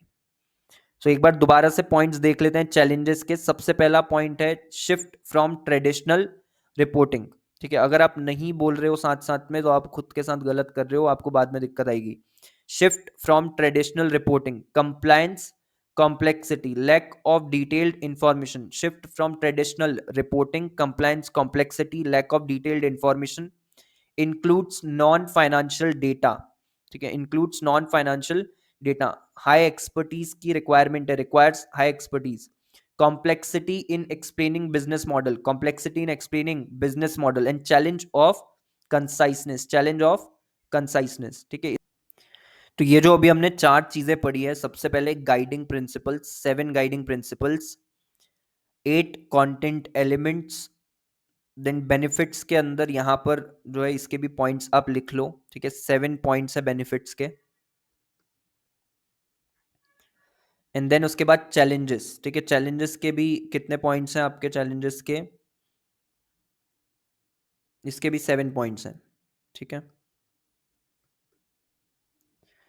सो 7 guiding principles, 8 content elements, 7 benefits of integrated reporting and 7 challenges. ये आपको ध्यान में रखना है, इस पर आपको क्वेश्चन बन करके आ सकता है. नेक्स्ट आपको दिया है ग्लोबल रिपोर्टिंग इनिशिएटिव फ्रेमवर्क, ठीक है, जिसको जीआरआई फ्रेमवर्क भी बोलते हैं. सो जीआरआई इनिशिएटिव जो है या जीआरआई फ्रेमवर्क जो है ये किससे रिलेटेड है, सस्टेनेबिलिटी रिपोर्टिंग से रिलेटेड है. It is applicable for all the types of organisations, ठीक है. दूसरी चीज ये भी एक इंडिपेंडेंट इंटरनेशनल ऑर्गेनाइजेशन है, जिसका फोकस कहीं ना कहीं है कि हम ऑर्गेनाइजेशंस जो हैं उनके बीच में अकाउंटेबिलिटी लेकर के आए when it comes to sustainability, ठीक है, कि आपको सस्टेनेबिलिटी से रिलेटेड चीज़ें भी रिपोर्ट करनी पड़ेंगी, कि आप क्या चीज़ कर रहे हो क्या चीज़ नहीं कर रहे, आपके ऑपरेशंस आपका तरीका किस हद तक सस्टेनेबिलिटी की तरफ है नहीं है, ठीक है. तो उससे क्या होगा, अकाउंटेबिलिटी जो है वो बढ़ेगी ऑर्गेनाइजेशंस के बीच में. इसको फाउंड करा गया था 1997 में, ठीक है, यूएस बेस्ड नॉन प्रॉफिट्स जो थे, ठीक है, उन्होंने बेसिकली क्या करा था, फाउंड करा था. एंड किसके सपोर्ट के मदद से करा था? UNEP, United Nations Environment Programme. जो सेक्रेटेरिएट है जीआरआई का वो एम्स्टरडेम में बेस्ड है। अगेन इंडिपेंडेंट है जीआरआई, बट कोलैबोरेट करके काम करते हैं किसके साथ? यूएनईपी के साथ एंड यूएन ग्लोबल कॉम्पैक्ट के साथ में। जीआरआई का मिशन क्या है? मिशन है कि सस्टेनेबिलिटी रिपोर्टिंग को एक स्टैंडर्ड प्रैक्टिस बनाना है, ठीक है, थ्रू आउट दी वर्ल्ड, ठीक है, वर्ल्ड वाइड बेसिस पे। देन ओवर टाइम जीआरआई के अंदर सोशल, इकोनॉमिक और गवर्नेंस एस्पेक्ट्स को लेकर के भी रिपोर्टिंग के बारे में बताया गया है। पहले तो ऑब्वियसली सस्टेनेबिलिटी के बारे में ही बात होती थी कि उसी से रिलेटेड चीजें स्पेसिफाइड थी, बट अब सोशल, इकोनॉमिक और गवर्नेंस एस्पेक्ट्स को लेकर के भी इसके अंदर चीजें बताई हुई है कि इनको लेकर के आपको कैसे रिपोर्टिंग करनी है। Then GRI standards for reporting की बात करें तो ये एक मॉड्यूलर और इंटरकनेक्टेड सिस्टम है। मॉड्यूलर का मतलब क्या होता है? पार्ट्स में डिवाइडेड, ठीक है, और अलग अलग पार्ट्स हैं बेसिकली, अभी हम आगे देख लेंगे, ठीक है। यहाँ पर भी आपको देखने को मिल रहा है 3 तरीके के स्टैंडर्ड्स हैं, फिर इसमें भी अलग अलग पार्ट्स होते हैं, बट अलग अलग पार्ट्स हैं। ऑर्गेनाइजेशन के केस में जो भी एप्लीकेबल है वो ऑब्वियसली उससे रिलेटेड रिपोर्टिंग करेंगे, और जब सभी पार्ट्स को साथ में रख करके हम देखेंगे तो हमको एक कंप्लीट और क्लियर पिक्चर मिल जाएगी किसकी? सस्टेनेबिलिटी की, कि सस्टेनेबिलिटी की तरफ ऑर्गेनाइजेशन किस तरीके से काम कर रही है। सो इंटरकनेक्टेड मतलब क्या हुआ? Complete and clear picture, complete and clear picture जो कब मिलेगी? जब ये सभी पार्ट्स को साथ में रख करके एनालिसिस करा जाएगा। Then they enable the organisation to report their activities impact in a transparent and structured manner. ये सभी जानकारी जो है, ठीक है, इंपॉर्टेंट जितनी भी इंफॉर्मेशन है वो सभी इंफॉर्मेशन ऑर्गेनाइजेशन डिस्क्लोज कर पाती है, प्लस किस तरीके से करना है वो भी उनको ये स्टैंडर्ड बताता है। 3 तरीके के स्टैंडर्ड्स होते हैं। एक होता है जीआरआई टॉपिक स्टैंडर्ड जो कि स्पेसिफिक टॉपिक्स पे फोकस करता है, अलॉन्ग विथ क्या क्या चीजें उन टॉपिक्स को लेकर के आपको डिस्क्लोज करनी है। एक होता है जीआरआई सेक्टर स्टैंडर्ड जो अगेन पर्टिकुलर सेक्टर्स के लिए बनाया गया है। एंड एक है जीआरआई यूनिवर्सल स्टैंडर्ड जो सभी ऑर्गेनाइजेशंस के ऊपर एप्लीकेबल है। ये स्टैंडर्ड्स मदद करते हैं ऑर्गेनाइजेशन को आइडेंटिफाई एंड रिपोर्ट करने में जो भी मटेरियल टॉपिक्स हैं, या हम दूसरे वर्ड्स में अगर बोले तो रेलेवेंट टॉपिक्स हैं, इंपॉर्टेंट टॉपिक्स हैं। ये प्रोसेस हाईलाइट करता है ऑर्गेनाइजेशन का positive and negative contribution to the sustainable development, ठीक है, दोनों चीजें इसके अंदर बताई जाएंगी। जीआरआई यूनिवर्सल स्टैंडर्ड्स की अगर बात करें तो इसके अंदर सबसे पहले जीआरआई 1 विच इज फाउंडेशन 2021, ये एक्सप्लेन करता है purpose and use of GRI standards, define करता है की कॉन्सेप्ट्स और कंप्लायंस रिक्वायरमेंट्स को, and sets out the principles जैसे accuracy, balance, verifiability for the quality reporting. दूसरा जो जीआरआई है जनरल डिस्क्लोजर्स 21, ये इसमें हमने डिस्क्लोजर्स इंक्लूड करे हुए हैं with respect to organisation's structure, activities, governance, strategy and stakeholder engagement, यानी ऑर्गेनाइजेशन से रिलेटेड इंफॉर्मेशन इसके अंदर सभी आ जाएंगी। Provides the background and context for understanding the organisation's impact, ठीक है, सस्टेनेबिलिटी टर्म्स में क्या इम्पैक्ट ऑर्गेनाइजेशन डाल रही है। जीआरआई 3 जो है मटेरियल टॉपिक्स, इसके अंदर हम गाइड करते हैं ऑर्गेनाइजेशंस को कि वो कैसे आइडेंटिफाई कर सकते हैं मटेरियल टॉपिक्स को for the purpose of reporting. Explains the use of sector standards, sector standards जो बनाए गए उनका क्या यूज है वो भी इसमें हम समझाते हैं। Requires the disclosure of the identified topics, identification process and किस तरीके से हर एक को मैनेज करा जाएगा।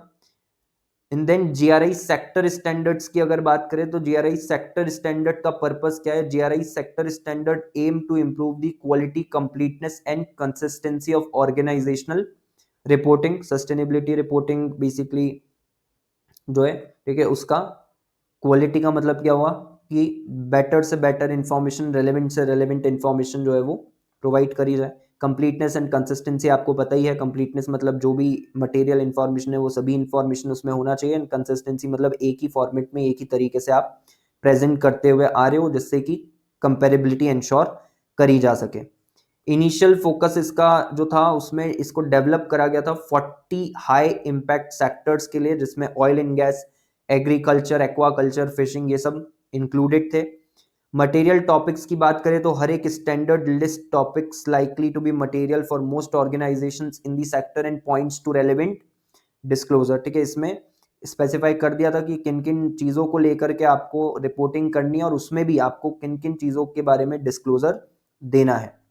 मैंडेटरी यूज यानी if a sector standard exist for a particular sector, तो ऑर्गेनाइजेशन को वही जो है क्या करना होता है, यूज करना होता है। स्ट्रक्चर की बात करें तो सबसे पहले एक इंट्रोडक्टरी सेक्शन होता है जिसमें आप सेक्टर के कैरेक्टरिस्टिक्स को, एक्टिविटीज को और बिजनेस रिलेशनशिप को क्या करते हो, आउटलाइन करते हो।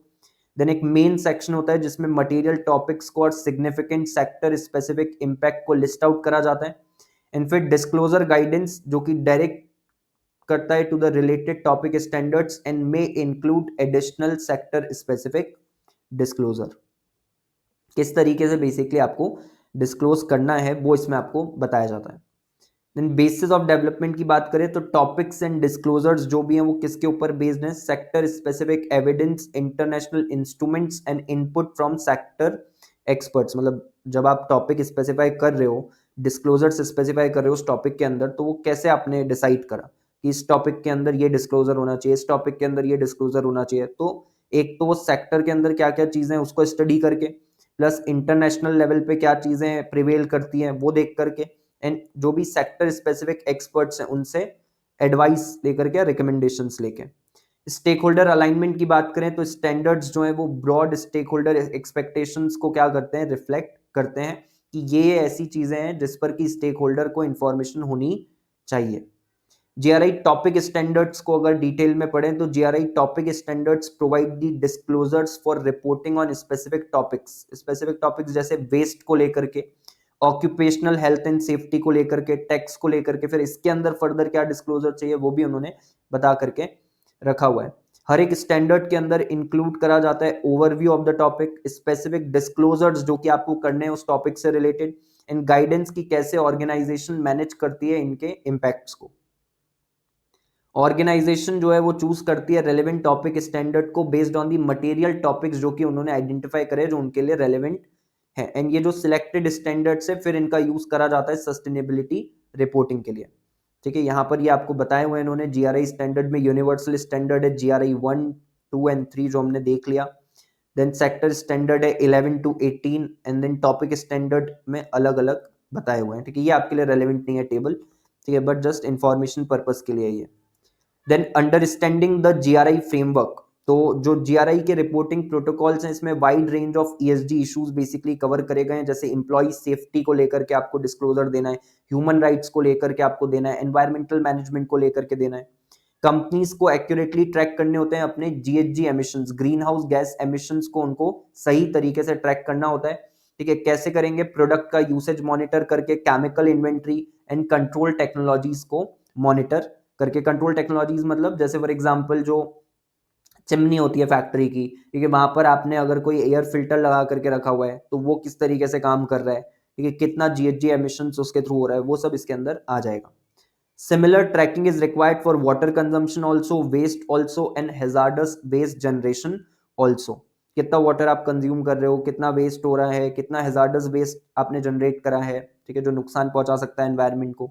GRI framework demands a deep understanding of company operations and supply chains, because आपको ये सारी चीजें तभी आप रिपोर्ट कर पाओगे जब अंडरस्टैंडिंग होगी चीजों की। Comprehensive and detail data inputs जो है वो जरूरी है इफेक्टिव जीआरआई रिपोर्टिंग के लिए। ठीक है, GRI offers 30 environmental performance indicators जो कि यूज करे जाते हैं as a part of environmental sustainability report. ये परफॉर्मेंस इंडिकेटर्स को डिवाइड करा गया 9 प्राइमरी कैटेगरीज में।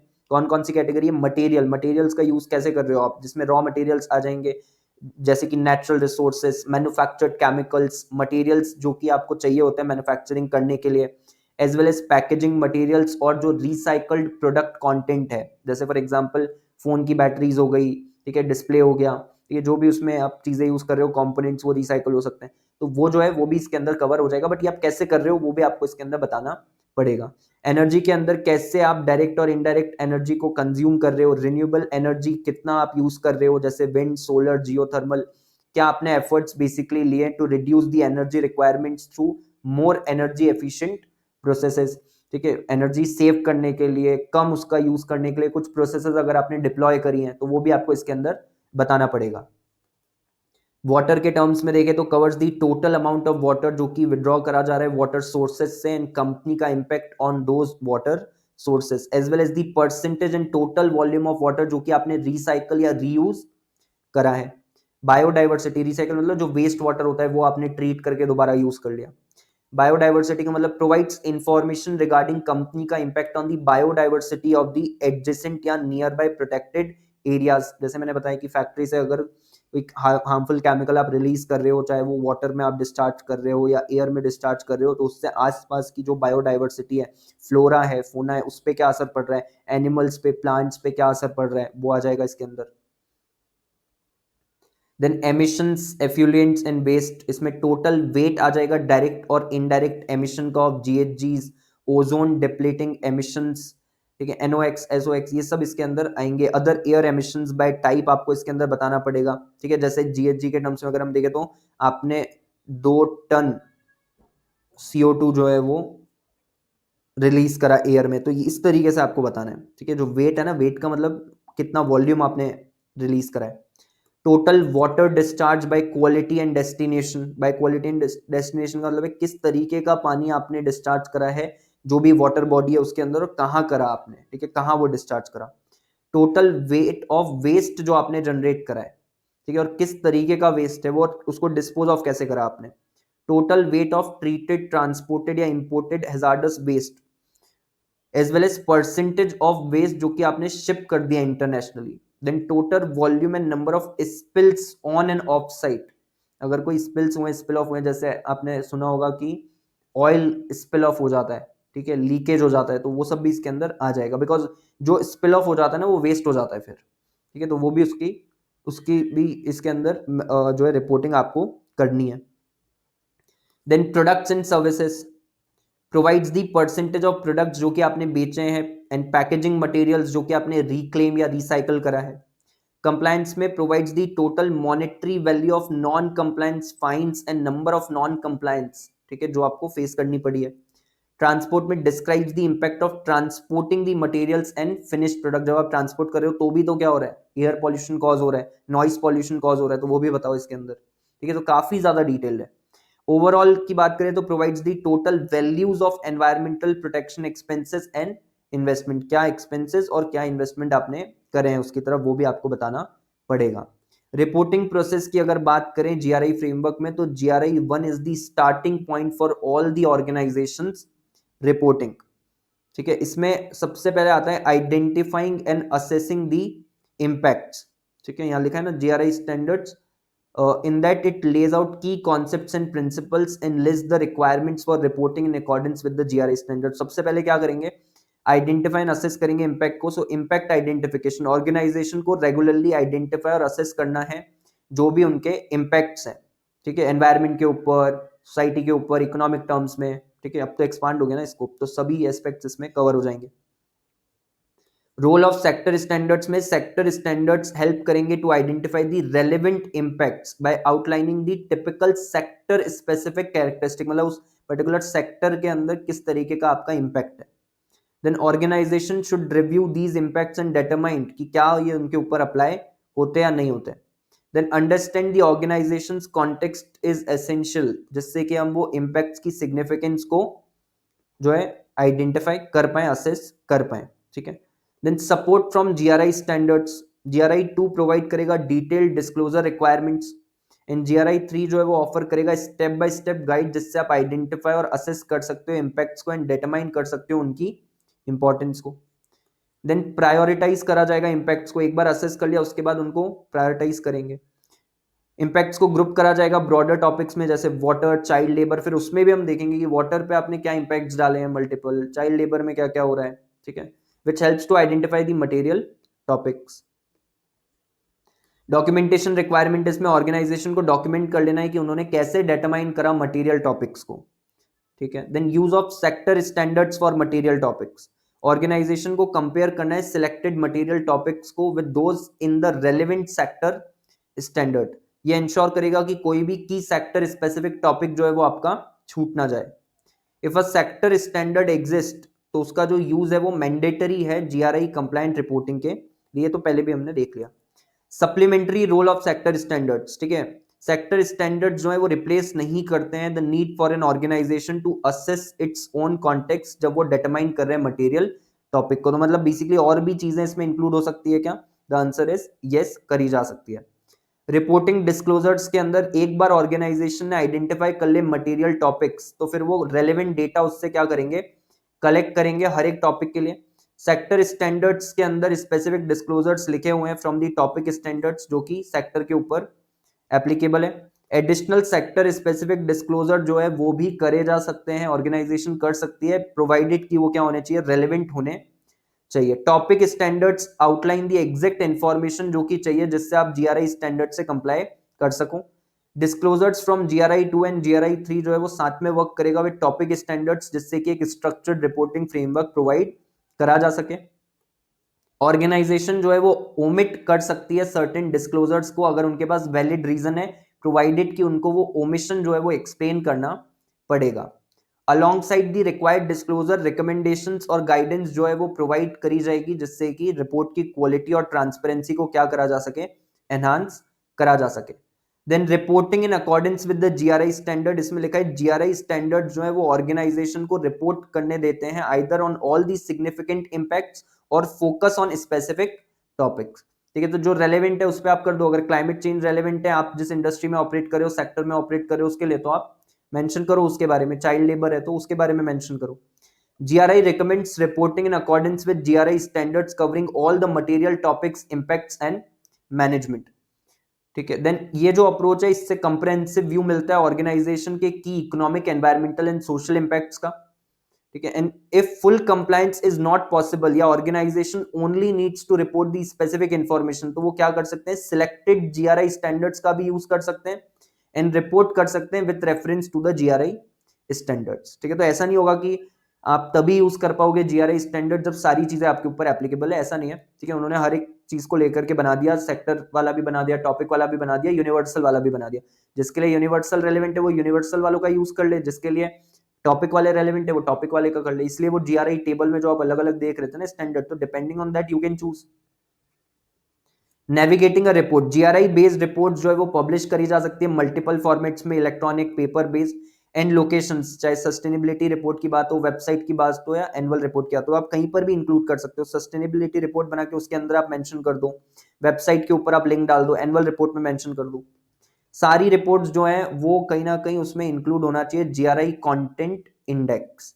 कंटेंट इंडेक्स जो है it makes the information traceable, जिससे इजीली आपको इंफॉर्मेशन जो है वो मिल जाती है एंड क्रेडिबिलिटी एंड ट्रांसपेरेंसी इससे एनहांस होती है। Provides an overview of the reported information. Index में जैसे आप अपनी बुक का इंडेक्स देखते हो कि कौन कौन से चैप्टर्स इसमें इंक्लूडेड है, फिर चैप्टर के स्टार्टिंग में भी आप देखते हो ऑब्जेक्टिव्स करके होता है, उसमें अलग अलग लिखा होता है कि ये चीजें हम पढ़ेंगे, या टॉपिक्स कवर्ड लिखा होता है, तो वैसे इसमें भी होगा। तो उसमें एक पता चल जाता है देख करके स्टार्टिंग में कि कौन कौन सी इंफॉर्मेशन इसके अंदर इंक्लूड करी गई है। Helps the stakeholders to quickly locate and understand the disclosure जो उनके काम के हैं। देन स्पेसिफाइज कौन से जीआरआई स्टैंडर्ड्स यूज करे गए हैं। लिस्ट द लोकेशन ऑल्सो, यानी पेज नंबर या यूआरएल हर एक डिस्क्लोजर का। एंड आइडेंटिफाइज कौन सी इंफॉर्मेशन रिपोर्ट नहीं करी गई है। अगर कोई चीज ओमिट करी गई है तो इंडेक्स के अंदर रीजन लिखा होना चाहिए उस ओमिशन का। ठीक है, along with the requirement not met and उसका explanation and if applicable sector standard reference number जो है वो भी इंक्लूड करे जाने चाहिए, जिससे कि स्टेक होल्डर आसानी से असेसमेंट कर सके। जीआरआई रिपोर्टिंग को 5 स्टेप के अंदर बेसिकली इन्होंने क्या करा है? डिवाइड कर दिया है। तो सबसे पहले स्टेप है आपको प्रिपेयर करना है। तो ऑर्गेनाइजेशन को अपना विजन डिफाइन करना पड़ेगा रिपोर्ट के लिए, फिर एक रिपोर्ट टीम बनानी पड़ेगी, प्लान ऑफ एक्शन डेवलप करना पड़ेगा एंड फिर उसके बाद एक मीटिंग करनी पड़ेगी स्टार्टिंग में, जो प्रिलिमिनरी मीटिंग होती है। फिर कनेक्ट करना है, कनेक्ट का मतलब कंपनीज आइडेंटिफाई करेंगे, मीटिंग्स होल्ड करेंगे और प्रायोरिटीज सेट करेंगे की स्टेक होल्डर्स के साथ, जिससे कि हम ये आइडेंटिफाई कर सकें कि रिपोर्टिंग प्रायोरिटीज क्या है और स्कोप क्या क्या है, क्या क्या चीजें इसमें हमको रिपोर्ट करना है, क्या क्या इंफॉर्मेशन इसमें इंक्लूड करना है। देन स्टेप 3 में डिफाइन करेंगे, रिपोर्टिंग टीम सिलेक्ट करेगी इश्यूज को for action and reporting as well as decides on the report content की क्या क्या चीजें इसमें जाएगी। मॉनिटर करेंगे, reporting team monitors the activities and records the data, checks the process and systems, ensure the quality of information and follow up भी लेते रहेंगे। लास्ट में रिपोर्ट कर दिया जाएगा। So companies choose the best way to communicate, right, finalise and launch the report publicly.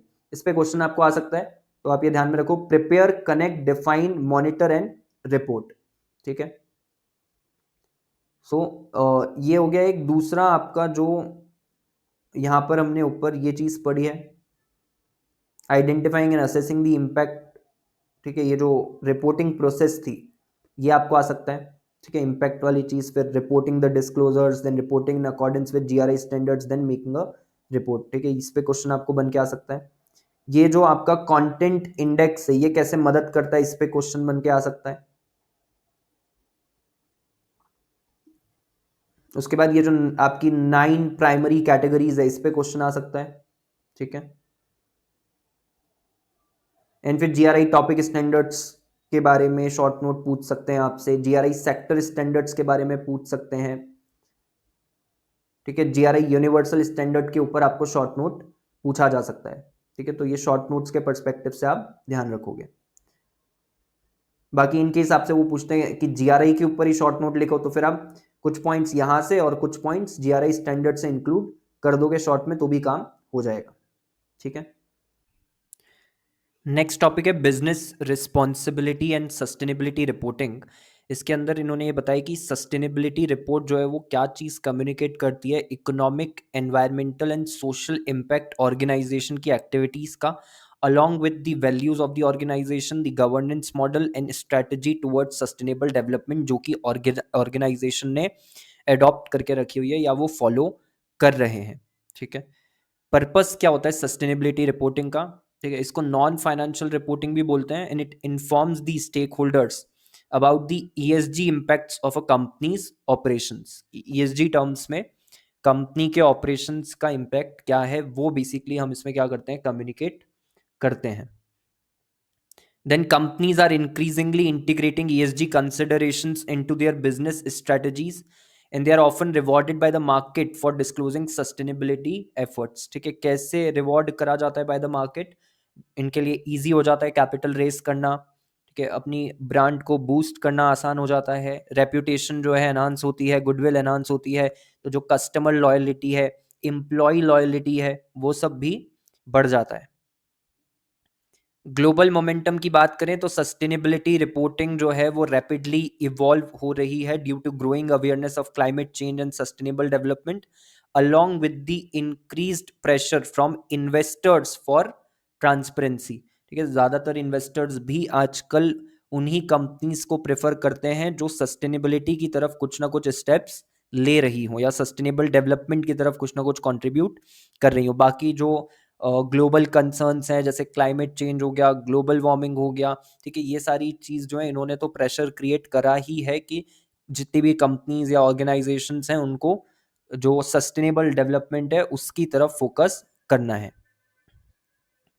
Then widely adopted ESG और sustainability frameworks जो है इसमें कौन कौन से इंक्लूडेड हैं? एक तो जीआरआई जो हमने कंप्लीट कर लिया है, पढ़ चुके हैं हम। इंटीग्रेटेड रिपोर्टिंग है, फिर सस्टेनेबिलिटी अकाउंटिंग स्टैंडर्ड्स बोर्ड है, ठीक है, तो मर्ज हो चुके हैं। यूनाइटेड नेशंस ग्लोबल कॉम्पैक्ट, ठीक है, जिसका जीआरआई के साथ में बेसिकली एक पार्टनरशिप है, ठीक है, या कॉपरेट करके काम करते हैं साथ में। नेक्स्ट है सीडीपी। सीडीपी का मतलब है कार्बन डिस्क्लोजर प्रोजेक्ट, जो कि एक ग्लोबल नॉन प्रॉफिट ऑर्गेनाइजेशन है एंड अगेन फोकसेस ऑन कि कंपनी का एनवायरमेंटल इम्पैक्ट क्या है।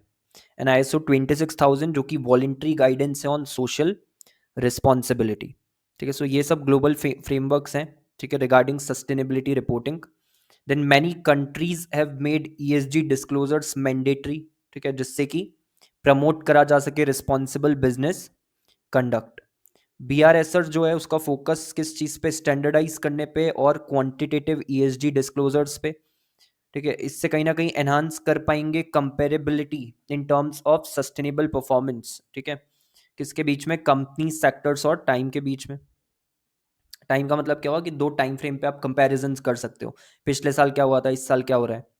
Helps the investors make inform decisions because financial aspect के अलावा आप सस्टेनेबिलिटी जो है वो भी कंसिडर करेंगे, जो भी स्टेक होल्डर्स वगैरह हैं। And encourages the companies to consider and communicate उनका जो भी सोशल और एनवायरमेंटल इम्पैक्ट है अपार्ट फ्रॉम द फाइनेंशियल्स। ठीक है, इवोल्यूशन की अगर बात करें कि किस तरीके से इंडिया में इवोल्यूशन हुआ है ईएसजी रिपोर्टिंग का, तो एग्जाम के पॉइंट ऑफ व्यू से ये इतना ज़्यादा इंपॉर्टेंट नहीं है, बट एक बार हम गो थ्रू कर लेंगे। स्टार्ट ऑफ ईएसजी रिपोर्टिंग 2009 में बेसिकली हुआ, ठीक है, with Ministry of Corporate Affairs, ठीक है, इन्होंने क्या इशू करा, voluntary guidelines on corporate social responsibility. Then उसके बाद ओवर टाइम फ्रेमवर्क्स जैसे कि business responsibility reporting, CSR integrated reporting, national guidelines on responsible business conduct and business responsibility and sustainability report क्या करे गए, इंट्रोड्यूस करे गए। नेशनल वॉलेंट्री गाइडलाइंस जो है 2011 में एमसीए ने रिलीज करी as India's first comprehensive framework on sustainable development, जो कि ट्रिपल बॉटम लाइन अप्रोच पे क्या थी, बेस थी, ठीक है, पीपल प्लेनेट एंड प्रॉफिट, ठीक है। ट्रिपल बॉटम लाइन क्या होता है, पीपल प्लेनेट एंड प्रॉफिट, तो तीनों को साथ में लेके चलना है। सिर्फ ऐसा नहीं प्रॉफिट प्रॉफिट पे ही फोकस करना है, सिर्फ ऐसा भी नहीं कि प्लेनेट और पीपल पे ही फोकस करना है, क्योंकि प्रॉफिट के बिना तो ऑर्गेनाइजेशन नहीं चल सकती है। Then NVG applicability and content की बात करें तो ये एप्लीकेबल थी सभी बिजनेसेस पे रिगार्डलेस ऑफ साइज और सेक्टर। एंड इसमें 9 की प्रिंसिपल्स जो है वो कवर करे गए थे, ethics, human rights, employee wellbeing, stakeholder engagement, environment, product life cycle, transparency, policy advocacy, inclusive growth and customer value, ये सब प्रिंसिपल्स इसमें बेसिकली डाले गए थे। इन्हीं सब प्रिंसिपल्स के बेसिस पे कंपनीज को रिपोर्टिंग करनी होती थी। Then implementation framework in NVG की अगर बात करें तो इसमें 4 की कॉन्सेप्ट्स थे, एक था leadership, then integration, then engagement and reporting, ठीक है। अब ये इतना कोई रेलेवेंट नहीं है, तो इसलिए हमको इसमें डिटेल्ड डिस्कशन में जाने की जरूरत नहीं है। देन सेबी ने मैंडेट करा बीआरआर, ठीक है, एनवीजीज के रिलीज के बाद सेबी ने मैंडेट करा टॉप 100 लिस्टेड कंपनीज के लिए कि उनको बिजनेस रिस्पॉन्सिबिलिटी रिपोर्ट जो है, ठीक है, जिसमें कि वो ईएसजी रिलेटेड डेटा डिस्क्लोज करेंगे, वो फाइल करना पड़ेगा। देन फिर उसके बाद बीआरएसआर आ गया, ठीक है। So following the release of NGRBCs by MCA, a committee was form जिन्होंने डेवलप करा अपडेटेड रिपोर्टिंग फॉर्मेट्स दोनों ही लिस्टेड एंड अनलिस्टेड कंपनीज के लिए। कमिटी ने रिकमेंड करा कि बीआरआर का नाम बदल के क्या रख दिया जाए, BRSR, business responsibility and sustainability report, जिसमें ईएसजी बेस्ड डिस्क्लोजर्स होंगे, जो कहीं ना कहीं पुश करेगा कंपनीज को कि वो स्टेक होल्डर्स के साथ मीनिंगफुली क्या करें, इंगेज करें, ठीक है, बिकॉज आपको सोशल रिस्पॉन्सिबिलिटीज जो है वो भी डिस्चार्ज करनी पड़ेंगी, ठीक है। सो सिर्फ ऐसा नहीं है कि बातचीत वाला हो रहा है, but towards the development and wellbeing of the community भी काम करेगी companies, and they will go beyond just regulatory compliance. Then BRSR framework जो है वो डेवलप करा गया आफ्टर ईयर्स ऑफ इवोल्यूशन, और ये इस टेबल में आपको बताया हुआ है, तो ये टेबल आप एक बार गो थ्रू कर सकते हो, एग्जाम पॉइंट ऑफ व्यू से ये इतनी इंपॉर्टेंट नहीं है। बीआरआर टू बीआरएसआर की बात करें तो बीआरआर को इंट्रोड्यूस करा गया था अगस्त 2012 में, ठीक है। सेबी की रिपोर्टिंग रिक्वायरमेंट थी है which was in tune with the national voluntary guidelines on social environmental and economic responsibilities of business. BRR guidelines जो थी उनको क्लासिफाई करा गया था 5 कैटेगरीज में। सबसे पहले आपको देनी होती थी जनरल इंफॉर्मेशन कंपनी के बारे में, फिर फाइनेंशियल डिटेल्स कंपनी की, फिर बिजनेस रिस्पॉन्सिबिलिटी इंफॉर्मेशन, फिर प्रिंसिपल वाइज आपको परफॉर्मेंस बताना होता था, एंड देन फिर उसके बाद में बाकी सारी डिटेल्स देनी होती थी। देन दोनों ही BRSR and BRR were designed around the 9 business sustainability principles, ठीक है। ये जो यहाँ पर आप देख रहे हो ना प्रिंसिपल वाइज परफॉर्मेंस, तो 9 बिजनेस सस्टेनेबिलिटी के प्रिंसिपल्स थे जो आइडेंटिफाई करे थे मिनिस्ट्री ऑफ कॉर्पोरेट अफेयर्स ने उनकी वॉलेंट्री ईएसजी गाइडलाइंस में, ठीक है, और उसी के बेसिस पे डिस्क्लोजर वगैरह करना होता था।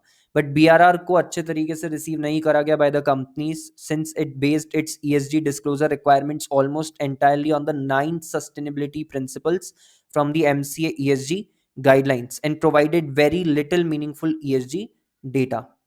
So BRSR on the other hand built upon the framework of the MCA ESG guidelines, derives inspiration from international reporting frameworks जैसे GRI standards and provides detailed ESG data, दोनों ही, चाहे वो क्वालिटेटिव डेटा हो जिसमें कोई हम फिगर्स वगैरह mention नहीं कर रहे हैं, दूसरा क्वांटिटेटिव डेटा यानी जो आपका जैसे एमिशंस आपने कितनी करी तो आपको क्वांटिफाई करना पड़ेगा, ठीक है। आपने सोशली अगर कुछ कंट्रीब्यूशन करा, इन्वेस्टमेंट करा तो वो कितना करा उसकी वैल्यू बताना, तो वो क्वांटिटेटिव टर्म्स में हो गया। बट अंतर ये था कि बीआरआर जो है वो एक तो इंटरनेशनल स्टैंडर्ड्स के अकॉर्डिंग नहीं था, ठीक है, दूसरा डिटेल्ड नहीं था, और बीआरएसआर की बात करें तो वो इंटरनेशनल फ्रेमवर्क्स को ध्यान में रखते हुए बनाया गया है, प्लस वो डिटेल्ड ईएसजी डेटा भी प्रोवाइड करता है, एंड दोनों आपको मिलेगा qualitative and quantitative both.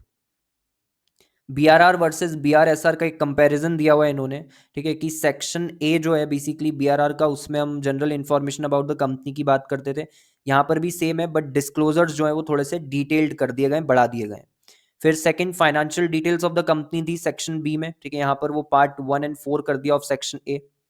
Then section C में अदर डिटेल्स जैसे इंफॉर्मेशन अबाउट सब्सिडियरीज एंड जो भी आप इनिशिएटिव्स वगैरह सब्सिडियरीज ले रही है वो भी इसमें बताओगे, ठीक है। ये आपका इंक्लूड किसमें कर दिया गया है, पार्ट 5 में of section A. Then section D में B R information details of B R efforts based on 9 principles of the NBG framework. ये सेक्शन बी में है, मैनेजमेंट एंड प्रोसेस डिस्क्लोजर्स के अंदर। एंड प्रिंसिपल वाइज परफॉर्मेंस यहाँ section E में थी, यहाँ सेक्शन सी में है, essential indicators and leadership indicators. तो बेसिकली जो प्रेजेंट करने का भी तरीका था उसको भी थोड़ा सा क्या कर दिया गया है, चेंज कर दिया गया है। ओवरव्यू एंड एप्लीकेबिलिटी की अगर बात करें ऑफ बीआरएसआर, तो सेबी ने प्रमोट करा सस्टेनेबिलिटी रिपोर्टिंग इंडिया में थ्रू सेबी एलओडीआर रेगुलेशंस 2015। जो रेगुलेशन नंबर 34(2)F है उसको अमेंड करा गया 5 मई 21 को, ठीक है, जिसमें मैंडेट करा गया कि टॉप 1000 लिस्टेड कंपनीज को सबमिट करना है बीआरआर ऑन ईएसजी इनिशिएटिव्स। ये थोड़ा सा पुरानी बात हम कर रहे हैं क्योंकि अब तो बीआरएसआर आ गया है, ठीक है, बट ये याद करने के पर्सपेक्टिव से इतना इंपॉर्टेंट नहीं है आपके लिए, ठीक है। BRR was to be discontinued financial year 21-22 से इसको डिसकंटिन्यू कर दिया, इन 22-23 से बीआरएसआर आ गया for the top 1000 listed companies. 10 मई 21 को सेबी ने सर्कुलर इशू करा और आउटलाइन करा applicability and format of BRSR. BRSR mandatory था from FY 22-23 top 1000 listed entities के लिए। पर्पस क्या है बीआरएसआर का, introduced in response to the rising trend of ESG investing and concerns about responsible governance and climate change. तो इनसे related information जो है, रिपोर्टिंग जो है वो करवाई जाए कंपनीज से, ये मेन पर्पस है। नेचर क्या है, BRSR is part of sustainable finance and integrates ESG aspects into the corporate disclosure, ठीक है। ईएसजी से रिलेटेड आपको इंफॉर्मेशन बतानी पड़ेंगी। Covers the environmental impact, social community development, governance practices and economic performance, ये सब इसमें आपको डिस्क्लोज करना पड़ता है। स्टेक होल्डर वैल्यू की बात करें तो बीआरएसआर एनहांस करता है ट्रांसपेरेंसी और मदद करता है स्टेक होल्डर्स को कि वो कंपनी को इवेलुएट कर सकें, ठीक है, स्पेशली कंपनी की ESG performance, challenges and future opportunities को। Apart from introducing a relatively comprehensive disclosure framework, BRSR also includes the following aspects with an aim to enhance the ESG compliant business practices in India। ये गलत है, ठीक है, यहां पर ये आएगा compliant, ठीक है। So with an aim to enhance the ESG compliant business practices in India, की जो भी काम बिजनेसेस करें वो ESG को ध्यान में रखते हुए करें, एनवायरमेंट और सोशल और गवर्नेंस, ठीक है ना, तीनों चीजें, सोसाइटी एंड गवर्नेंस, इन तीन चीजों को ध्यान में रख करके करें, इसको कहीं ना कहीं बढ़ाने के लिए, ठीक है। ये सभी एस्पेक्ट्स भी इसमें क्या करे जाते हैं, इंक्लूड करे जाते हैं। अपार्ट फ्रॉम जो कंप्रेहेंसिव डिस्क्लोजर है, जो भी प्रिंसिपल्स के बेसिस पे डिस्क्लोजर है वो तो है ही, बट उसके अलावा इनको भी इंक्लूड करा गया है। सबसे पहले किस तरीके से इंप्लीमेंट करा गया एनजीआरबीसी प्रिंसिपल्स को ईएसजी रिलेटेड कंसर्न्स को एड्रेस करने के लिए, ये आप इसमें बताओगे। Then disclosure of the adequate policies and mechanism जो कि कंपनी ने इंप्लीमेंट करा है ईएसजी कंप्लायंट रहने के लिए। बीआरएसआर जो है वो कहीं ना कहीं एम्फेसिस प्लेस करता है क्वांटिफिएबल मैट्रिक्स के ऊपर, जिससे कि कंपैरिजन हम कर सके सेक्टर्स, कंपनीज और टाइम पीरियड्स के बीच में। तो क्वांटिफिएबल मैट्रिक्स आपको देने, जैसे मैंने एग्जांपल दिया कि अगर एमिशंस आप कर रहे हो तो कितने वॉल्यूम का एमिशन आप कर रहे हो, ठीक है। अगर आपने कोई बेसिकली रिसोर्सेज सेव करी है, तो लेट्स से वाटर आपने सेव करा है, वाटर आपने रिसाइकल करा, तो आपको क्वांटिफाई करके बताना पड़ेगा कि कितना वॉल्यूम ऑफ वाटर या अमाउंट ऑफ वाटर आपने रिसाइकल करा है, ठीक है। Enhance the disclosures on climate and social related issues, segregation of disclosures into essential and leadership indicator, ठीक है, the former being the mandatory requirement, यानी एसेंशियल इंडिकेटर्स जो है वो तो आपको बतानी है। Leadership indicators, they also emphasises disclosures related to value chain of the eligible entities, basically किस तरीके से वैल्यू क्रिएट कर रहे हैं, ठीक है, और किस तरीके से लीडरशिप फंक्शन करती है, वो सब इसके अंदर कवर हो जाएगा।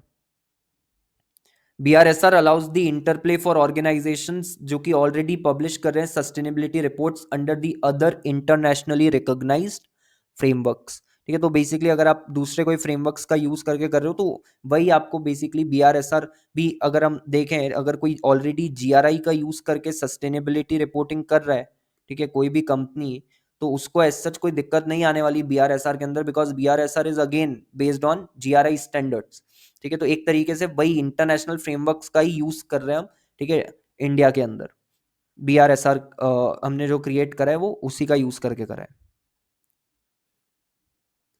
स्ट्रक्चर और फ्रेमवर्क की अगर बात करें BRSR, तो ये जरूर आपके लिए इंपॉर्टेंट है, इस पे क्वेश्चन बन के आ सकता है। ठीक है, सबसे पहले quantifiable and outcome oriented matrix होना चाहिए। ठीक है, फिर से देखो, एक क्वांटिफिएबल वाली चीज पे बहुत इन्होंने फोकस करा है। ठीक है, बिकॉज सिर्फ लिख देने से कि हमने ये चीज करी है, इतना सेव वाटर सेव करा है, ये करा है, ठीक है, उससे कुछ समझ में नहीं आता, आप उससे कंपैरिजन भी नहीं कर सकते। ठीक है, over a period of time की सस्टेनेबिलिटी की तरफ कंपनीज क्या स्टेप्स ले रही है, जब वो क्वांटिफाई करके आपको बताएंगे तो कहीं ना कहीं कंपैरिजन हमारे लिए आसान हो जाएगा और उससे डिसीजन मेकिंग भी आसान हो जाएगी। सो इसके अंदर अगर आप फर्स्ट पॉइंट देखो तो इसमें वो क्या बोल रहे हैं कि the KPIs which are sought in the BRSR core are quantifiable to the extent possible, जिससे कि हम कंपेरेबिलिटी जो है वो कर सकें। केपीआईज मतलब key performance indicator. Key performance indicator also incorporate metrics जो कि रिफ्लेक्टिव है of sustainable outcomes in companies. जैसे for instance one of the metrics recommended by committee was gross wages by gender, जो कि रिफ्लेक्टिव है of whether a company has gender diversity practices which attract and retain women in its workforce. तो इस तरीके से basically आपको बताना है। ठीक है, so gross wages by gender आप बताओगे तो पता चल जाएगा कि मेल्स को कितना पे हो रहा है, फीमेल्स को कितना पे हो रहा है, मैन या वुमन को कितना पे हो रहा है। ठीक है, and we can also understand कि वुमन का पार्टिसिपेशन कितना है वर्कफोर्स के अंदर। ठीक है, सो वो भी एक कहीं ना कहीं जो सोशो इकोनॉमिक वाली हम बात कर रहे हैं ना, वो चीज इससे समझ में आ जाती है। ऐसे और भी मैट्रिक्स हो सकते हैं। ठीक है, बट बात है क्वांटिफाई करने की। ठीक है, अब ग्रॉस वेजेस है तो ऑब्वियसली वैल्यू में बताया जाएगा, तो हम कंपेयर भी कर सकते हैं कि ग्रॉस वेजेस एक पर्टिकुलर ईयर में मैन को और वुमन को कितना कितना मिल रहा है, फिर अगले साल कितना कितना हो गया। ठीक है, तो कंपैरिजन आसान हो जाता है। Then relevance of the attributes या areas in the BRSR core. ठीक है, इसमें क्या बताया उन्होंने कि BRSR कोर कंटेन्स फैक्टर्स जो कि रेलेवेंट है दोनों मैन्युफैक्चरिंग एंड सर्विस एस्पेक्ट के and are relevant in the Indian context. ठीक है, as it is international framework को आप नहीं अडॉप्ट कर सकते, ऑब्वियसली आपको क्या करना है, उसको विद द नेसेसरी चेंजेस करना है, तो BRSR में उसी चीज का ध्यान रखा गया है। ठीक है, therefore under the S parameters attribute जैसे जॉब क्रिएशन, इंक्लूसिव डेवलपमेंट वो डाल दिए गए। जी पैरामीटर है उसके अंदर openness, concentration of business including related party transaction वो डाल दिया गया। ठीक है, तो अलग अलग बेसिकली पैरामीटर्स बनाए गए हैं। ठीक है, बट ये BRSR कोर में जितने भी फैक्टर्स हैं मैन्युफैक्चरिंग एंड सर्विस दोनों के लिए क्या है, इक्वली रेलेवेंट है एंड इंडियन कॉन्टेक्स्ट के टर्म्स में भी रेलेवेंट है। देन कंपेरेबिलिटी की अगर बात करें तो केपीआईज जो है BRSR कोर में they contain a number of intensity ratios. जैसे कि इंटेंसिटी क्या है आपके ग्रीन हाउस गैस एमिशंस की, वाटर कंजम्पशन की, वेस्ट जनरेशन की, जिससे कि कंपेरेबिलिटी हो सके irrespective of the size of the company. ये जो इंटेंसिटी रेशियोज हैं ये रेवेन्यू बेस्ड भी है और वॉल्यूम बेस्ड भी है। जो मैं बता रहा था ना कि वॉल्यूम आप कितना वाटर यूज कर रहे हो उसका वॉल्यूम क्या है, जीएचजी एमिशंस आपने कितना करा उसका वॉल्यूम क्या है। Then, considering the fact that these ratios are also used by global investors and global ERPs, it is felt appropriate कि intensity ratios जो है वो economic value adjusted for purchasing power parity पे क्या होने चाहिए, based होने चाहिए। ठीक है, जिससे कि ग्लोबल लेवल पे इसको हम कंपेयर कर सकें। ठीक है, purchasing power parity basically simple भाषा में अगर मैं आपको बताऊं तो क्या होता है कि आप फॉर एग्जांपल 100 रुपीज से इंडिया में जो चीज़ खरीद सकते हो, ठीक है, 100 रुपीज से क्या आप सेम चीज़ यूएस में भी खरीद सकते हो? The answer is no. ठीक है, तो परचेजिंग पावर चेंज हो जाती है 100 रुपए की। 100 रुपए से जितना हम इंडिया में खरीद सकते हैं, 100 रुपए की परचेजिंग पावर इंडिया में ज़्यादा है, बट यूएस में इतनी नहीं है। क्यों? क्योंकि यहाँ यूएस के अंदर आप मान के चलो, वैसे तो 85-90 हम मान रहे हैं, बट $1 से थोड़ा ज़्यादा हो गया। ठीक है, तो $1 इज लाइक वहाँ पर इतना नहीं बेनिफिट मिलेगा, राइट, बट इंडिया में 100 रुपए से आप चीज़ें खरीद सकते हो, एक एग्जाम्पल के तौर पे। तो परचेजिंग पावर पैरिटी के बेसिस पे कैलकुलेशन करने का क्यों बोला गया? जिससे कि ग्लोबल कंपनीज जो है, वर्ल्ड वाइड जो कंपनीज है, उनके साथ भी कंपैरिजन करा जा सके। ठीक है, then it is propose that in the first phase country level triple P जो है उसका यूज करा जाएगा, एंड फिर बाद में सेक्टर स्पेसिफिक ट्रिपल पी जो है वो डेवलप करे जा सकते हैं कि परचेसिंग पावर पैरिटी एक पर्टिकुलर सेक्टर के लिए यूएस में क्या है, इंडिया में क्या है, यूरोप में क्या है, इस तरीके से। ठीक है, रिपोर्टिंग फ्रेमवर्क को डिवाइड करा गया है 3 सेक्शंस में। सेक्शन ए जो है उसमें जनरल डिस्क्लोजर्स हैं, ठीक है, जैसे कि details of the listed entity, products and services, operations, employees, holding subsidiary, associate company, CSR, transparency and disclosure compliances. And under this basic details of company shall be disclose, इसके अंदर आपको basic details जो है company के वो disclose करना है, जैसे कि name, CIN, registered office, contact details, paid up capital, name and contact details of the responsible person for BRSR, details about operation, production, turnover, details of employee, then gender ratio हो गया employees का, representation of woman at the top management, turnover ratio हो गया employees का। Turnover ratio मतलब कि कितनी जल्दी जल्दी जो है एम्प्लॉइज छोड़ के जा रहे हैं और नए एम्प्लॉइज ज्वाइन कर रहे हैं, ठीक है। देन सेक्शन बी में मैनेजमेंट एंड प्रोसेस डिस्क्लोजर आएगा। So it contains questions related to policy and management process, governance, leadership and oversight. It includes preparation, identification of policies process जो कि बनाई गई है, ठीक है, कीपिंग इन माइंड जो NGRBC के प्रिंसिपल और कोर एलिमेंट्स हैं। सस्टेनेबिलिटी, गवर्नेंस स्ट्रक्चर, ठीक है, किस चीज के लिए, जिससे कि हम सस्टेनेबिलिटी जो है, ठीक है, उसको इम्प्लीमेंट कर सके, मॉनिटर कर सके। एक बेंचमार्क भी मिल जाएगा अगर हम एक स्टैंडर्ड को फॉलो करेंगे तो, कि किस तरीके की सस्टेनेबिलिटी रिपोर्टिंग हमको करनी है और किस तरीके के डिसीजंस और एक्शंस लेने हैं when it comes to sustainability. तो ये इसके अंदर आएगा। एंड देन फिर उसके बाद में प्रिंसिपल वाइज परफॉर्मेंस डिस्क्लोजर देना है। सो कंपनीज को जो है रिपोर्ट करना है KPIs के ऊपर in alignment with the 9 principle of NGRBC, ठीक है, वो नीचे यहाँ पर दिया हुआ है आपको 9 प्रिंसिपल्स।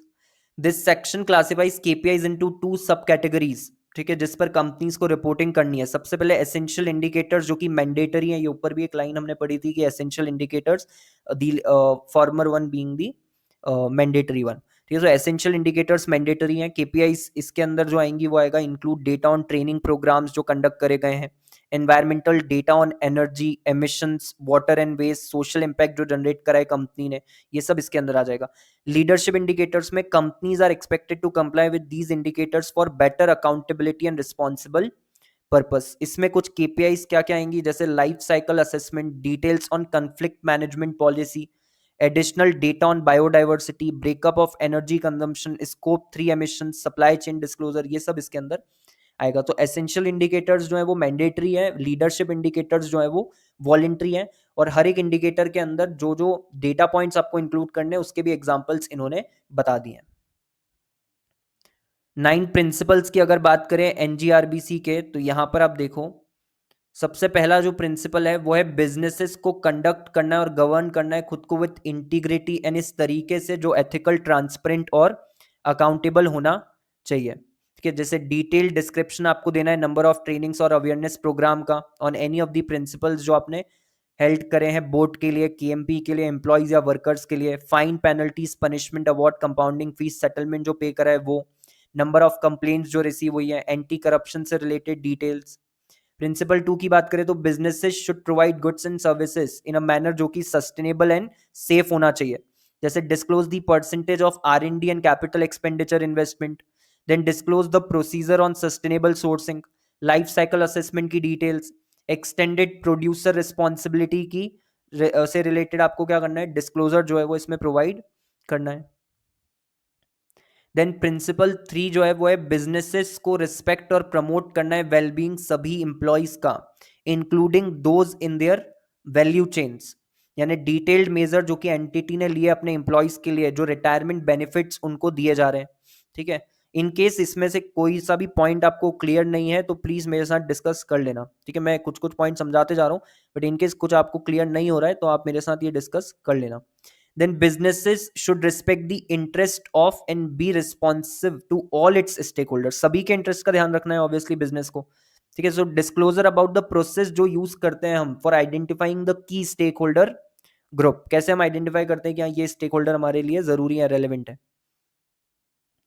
एंड इवन उनका इंटरेस्ट क्या है वो समझने के लिए हम किस तरीके से बेसिकली आइडेंटिफाई करते हैं उनके इंटरेस्ट को। Then businesses should respect and promote the human rights, जो भी ट्रेनिंग दी जा रही है इसके रिगार्डिंग कंपनी के अंदर, then details of minimum wages जो पे करे जा रहे हैं, देन बिजनेस को रिस्पेक्ट करना है एंड एफर्ट्स लेने हैं जिससे वो प्रोटेक्ट और रिस्टोर कर सके किसको, एनवायरमेंट को। सो इसमें वाटर विड्रॉल को लेकर के आपको डिस्क्लोजर्स देने हैं, कितना आप वाटर कंज्यूम कर रहे हो, डिस्क्लोजर देना है whether the entity has implemented a mechanism for zero liquid discharge, कि कोई हम लिक्विड जो है केमिकल जो है वो डिस्चार्ज नहीं करेंगे, ठीक है, यानी कि उसको कहाँ डिस्चार्ज नहीं करेंगे, यूजुअली जो पहले कंपनीज करती थी वाटर बॉडीज के अंदर, ठीक है, तो वो चीज़ नहीं करी जाएगी, उसको प्रॉपर तरीके से डिस्पोज ऑफ करा जाएगा। Then details of air emission और greenhouse gases, and then फिर उसके बाद disclose the details of environmental impact assessment project. किस आपने जो इम्पैक्ट असेसमेंट सुना होगा, ठीक है, इम्पैक्ट असेसमेंट मतलब जो भी आप प्रोजेक्ट अंडरटेक कर रहे हो, ठीक है, उसका क्या असर पड़ रहा है एनवायरमेंट के ऊपर, ठीक है, तो वो इसके अंदर आ जाएगा। देन प्रिंसिपल 7 है businesses when engaging in influencing public and regulatory policy, वो करेंगे इस काम को रिस्पॉन्सिबल और ट्रांसपेरेंट मैनर में, ठीक है। इसमें आप डिस्क्लोज करोगे details on trade and industry chambers of the entity, disclose करो डिटेल्स ऑफ करेक्टिव एक्शंस जो कि आपने लिए हैं with respect to anti competitive conduct by the entity, ठीक है, जो एंटी ट्रस्ट होता है बेसिकली, ठीक है, यानी आपने कुछ ऐसा काम करा है जो कंपटीशन को नुकसान पहुंचा सकता है, तो उससे उसको सही करने के लिए आपने क्या स्टेप्स लिए हैं। Then businesses should promote inclusive growth and equitable treatment, ठीक है, inclusive growth and equitable treatment as well as development. इसमें क्या आ जाएगा, disclose the details of social impact assessment of projects जो कि अंडरटेक करा एंटिटी ने, यानी सोसाइटी लेवल पे आपके जो भी प्रोजेक्ट्स चल चल रहे हैं, ठीक है, उसका क्या इम्पैक्ट रहा है, क्या उन्होंने पॉजिटिवली कंट्रीब्यूट करा है या नहीं करा। And details of preferential procurement policy, अगर आप जो सोर्सिंग कर रहे हो रॉ मटेरियल्स की या कोई भी सामान वगैरह खरीद रहे हो, तो वो आप जहाँ से खरीद रहे हो, ठीक है, पर्टिकुलर ग्रुप से या कम्युनिटी से अगर आप खरीद रहे हो उनके बेसिकली डेवलपमेंट के लिए या प्रमोट करने के लिए उनको बिजनेसेस को, तो वो भी आपको इसके अंदर बताना है। Then businesses should engage with and provide value to their consumers in a responsible manner. इसमें नंबर ऑफ कंज्यूमर कंप्लेंट्स जो रिसीव हुई है during the current year and previous year वो आपको बताना है। Then advertising, cyber security, unfair trade practices के बारे में बताना है along with the details regarding mechanism की कैसे ये करा गया, एडवर्टाइजिंग करी तो कैसे आपने करी, मोड क्या था, कितना अमाउंट आपने इस पे बेसिकली स्पेंड करा है, ठीक है, बिकॉज ये कहीं ना कहीं कंज्यूमर को अवेयर करने के लिए आप करते हो, तो आप गलत तरीके से उनको मिसलीड तो नहीं कर रहे, ये सब भी इससे पता चलेगा। साइबर सिक्योरिटी को लेकर के क्या करा गया, अनफेयर ट्रेड प्रैक्टिसेस तो नहीं करी, ठीक है, बिजनेस ने। Then disclosure regarding framework policy on cyber security and risk related to data privacy along with web link of the policy, जो भी पॉलिसी आपने बनाई हुई है साइबर सिक्योरिटी के ऊपर या डेटा प्राइवेसी को लेकर के, वो आपको इसके अंदर क्या करना है, डिस्क्लोज करना है। साथ ही साथ उसका जो लिंक है जहां पर वो पॉलिसी को एक्सेस करा जा सकता है वो भी आपको प्रोवाइड करना है इसमें। यहाँ पर एक समरी आपको दी है ईएसजी मैट्रिक्स की और अदर की डिस्क्लोजर्स की which are required by the BRSR. So अगर जनरल कैटेगरी की हम बात करें तो यहाँ पर आपको क्या क्या चीजें बतानी होती है, प्रिंसिपल बिजनेस एक्टिविटीज और प्रोडक्ट और सर्विसेज के बारे में बताना होता है, किन मार्केट्स को आप सर्व कर रहे हो, plants and offices, national and international basically locations उनकी, एंड टाइप्स ऑफ कस्टमर्स आपके, कंट्रीब्यूशन ऑफ एक्सपोर्ट कितना है टू दी ओवरऑल बिजनेस, ठीक है, यानी लेट्स से ओवरऑल बिजनेस का 45% हम एक्सपोर्ट के थ्रू जनरेट कर रहे हैं तो वो बता दोगे आप। Then R&D and capex investment जो आपने करा है टेक्नोलॉजीज में जिससे कि ईएसजी इंपैक्ट्स क्या होंगे, इंप्रूव होंगे। जैसे फैक्ट्री में मैंने बताया ना कि अगर आप एयर में कुछ रिलीज कर रहे हो तो उसके लिए फिल्टर्स लगा करके रखे, तो वो फिल्टर को इंस्टॉल करने के लिए ऑब्वियसली आपको कैपिटल एक्सपेंडिचर करना पड़ेगा, तो वो कितना करा है आपने। या R&D करना पड़ेगा अगर आपको किसी भी केमिकल को क्या करना है, डिस्पोज ऑफ करना है, तो उसका कम से कम इम्पैक्ट हो एनवायरनमेंट के ऊपर, तो वो आप तरीका खोज रहे हो कि यार इसको डिस्पोज ऑफ करने का क्या तरीका हो सकता है जिससे कम से कम इम्पैक्ट होगा, उसके लिए आपको R&D करनी पड़ेगी, तो उस पर भी खर्चा जाएगा, तो वो सब इसमें आप डिस्क्लोज करोगे। Then trade and industry affiliations जो है वो भी इसके अंदर बता देना है। देन अदर की disclosures, overview of material responsible business conduct issues, specific ESG commitment and performance and external assessment वगैरह जो भी आपने करवाया है ईएसजी पॉलिसीज को लेकर के, ठीक है, जो इम्पैक्ट असेसमेंट के अंदर ही आ जाता है। देन एनवायरमेंटल रिलेटेड क्या क्या चीजें बतानी है, material environmental impact risk and concerns बताने हैं, एनर्जी कंजम्पशन और उसकी इंटेंसिटी बतानी है, वाटर कंजम्पशन उसका intensity, withdrawal, discharge, GHG emissions जिसमें स्कोप 1 टू स्कोप 3 एमिशंस आ जाएंगे, and projects for emissions reduction, ठीक है, एमिशन को रिड्यूस करने के लिए आप क्या प्रोजेक्ट्स अंडरटेक कर रहे हो। प्लास्टिक्स एंड वेस्ट मैनेजमेंट कैसे करा जा रहा है, इंक्लूडिंग 3R। ठीक है, 3R का मतलब क्या है, reduce, then recycle and reuse. And waste water management कैसे हो रहा है, sustainable input sourcing. Input sourcing का मतलब रॉ मटेरियल की सोर्सिंग, तो बिना एनवायरनमेंट को नुकसान पहुंचाए रॉ मटेरियल की सोर्सिंग की जा रही है। Environmental impact assessment, extended producer responsibility, life cycle assessment, operations जो कि इकोलॉजिकली सेंसिटिव एरियाज में आप अंडरटेक कर रहे हो, बायोडाइवर्सिटी पे अगर कोई इम्पैक्ट है आपका तो वो बता दो। जैसे हमने पढ़ा था ना कि आसपास के कोई फैक्ट्री है, आसपास बायोडाइवर्सिटी, एनिमल्स को, प्लांट्स को क्या बेसिकली उसका असर पड़ रहा होगा। ठीक है, जो भी केमिकल्स वहां से रिलीज हो रहे हैं, चाहे वो एयर के थ्रू हो या वाटर के थ्रू हो, तो वो इसमें आ जाएगा। In compliance with the environmental loss. दूसरे की डिस्क्लोजर में business continuity and disaster management plan जो है वो भी आपको इसके अंदर बताना है। इसके बाद सोशल की अगर बात करें तो इसमें median remuneration and minimum wages, return to work and retention rate, मतलब कि आपके यहाँ पर जो लोग काम करते हैं तो वो ऐसा तो नहीं है कि थोड़े दिन आते हैं फिर छोड़ के चले जाते हैं फिर वापस आते ही नहीं है काम पर। सो रिटर्न टू वर्क, रिटेन कितने लोगों को आप कर पा रहे हो, इससे पता चलता है कि आपके यहाँ का कल्चर कैसा है। ठीक है, आप जो भी अमाउंट वगैरह पे कर रहे हो उनको, वो आप सही पे कर रहे हो उनके अकॉर्डिंग या नहीं कर रहे हो, उनका परसेप्शन क्या है आपके बिजनेस को लेकर के। Then union association memberships, occupational safety and health matters आ जाएंगे इसमें, सेफ्टी इंसिडेंट्स अगर कुछ हुए हैं तो, और फिर करेक्टिव एक्शन आपने क्या लिए। ठीक है, जैसे आग लग गई तो फिर आपने क्या करा, तो वो सब इसमें आ जाएगा। Human rights related risk assessment, diligence, corrective actions, grievance redressal और business process changes. Then trainings on ESG, OSH, human rights and skill upgradation, safety linked product recalls, insurance, retirement and other employee benefits, then employee worker complaints, grievances, protective mechanisms for complainants, अगर कोई complain कर रहा है तो उसके against retaliation नहीं होना चाहिए। ठीक है, उसको नुकसान नहीं पहुंचना चाहिए, नहीं तो वो कंप्लेन ही नहीं करेगा। ठीक है, वो प्रेशर में आ जाएगा। सो वो चीज़ के लिए आपने क्या करके रखा है। Then rehabilitation and resettlement and community grievances कैसे हैंडल करी जा रही हैं। सोशल इम्पैक्ट असेसमेंट और मिटिगेटिंग एक्शन आपने क्या लिया है अगर कोई नेगेटिव इम्पैक्ट है आपका तो। कस्टमर कंज्यूमर इश्यूज से कैसे डील करते हो आप, including complaints, corrective actions, awareness and feedback उनसे लेना। प्रोडक्ट लेबलिंग कैसे करी जा रही है, सारी जो रेगुलेटरी रिक्वायरमेंट है विद रिस्पेक्ट टू लेबलिंग, ठीक है, लीगल रिक्वायरमेंट जो है वो फॉलो करी जा रही है नहीं करी जा रही। Sourcing from local small producers and marginalised vulnerable group, जिससे कि इनको, इनका जो बिजनेस है बेसिकली वो कहीं ना कहीं प्रमोट हो सके और लाइवलीहुड ये लोग अर्न कर पाए। बेनिफिशियरीज ऑफ CSR प्रोजेक्ट्स कौन कौन है वो आपको बताने हैं, किसको फायदा हुआ आपके CSR प्रोजेक्ट से। ठीक है, बिकॉज अगर आप सोसाइटी के लिए कर रहे हो तो किसी को तो फायदा हुआ होगा ना।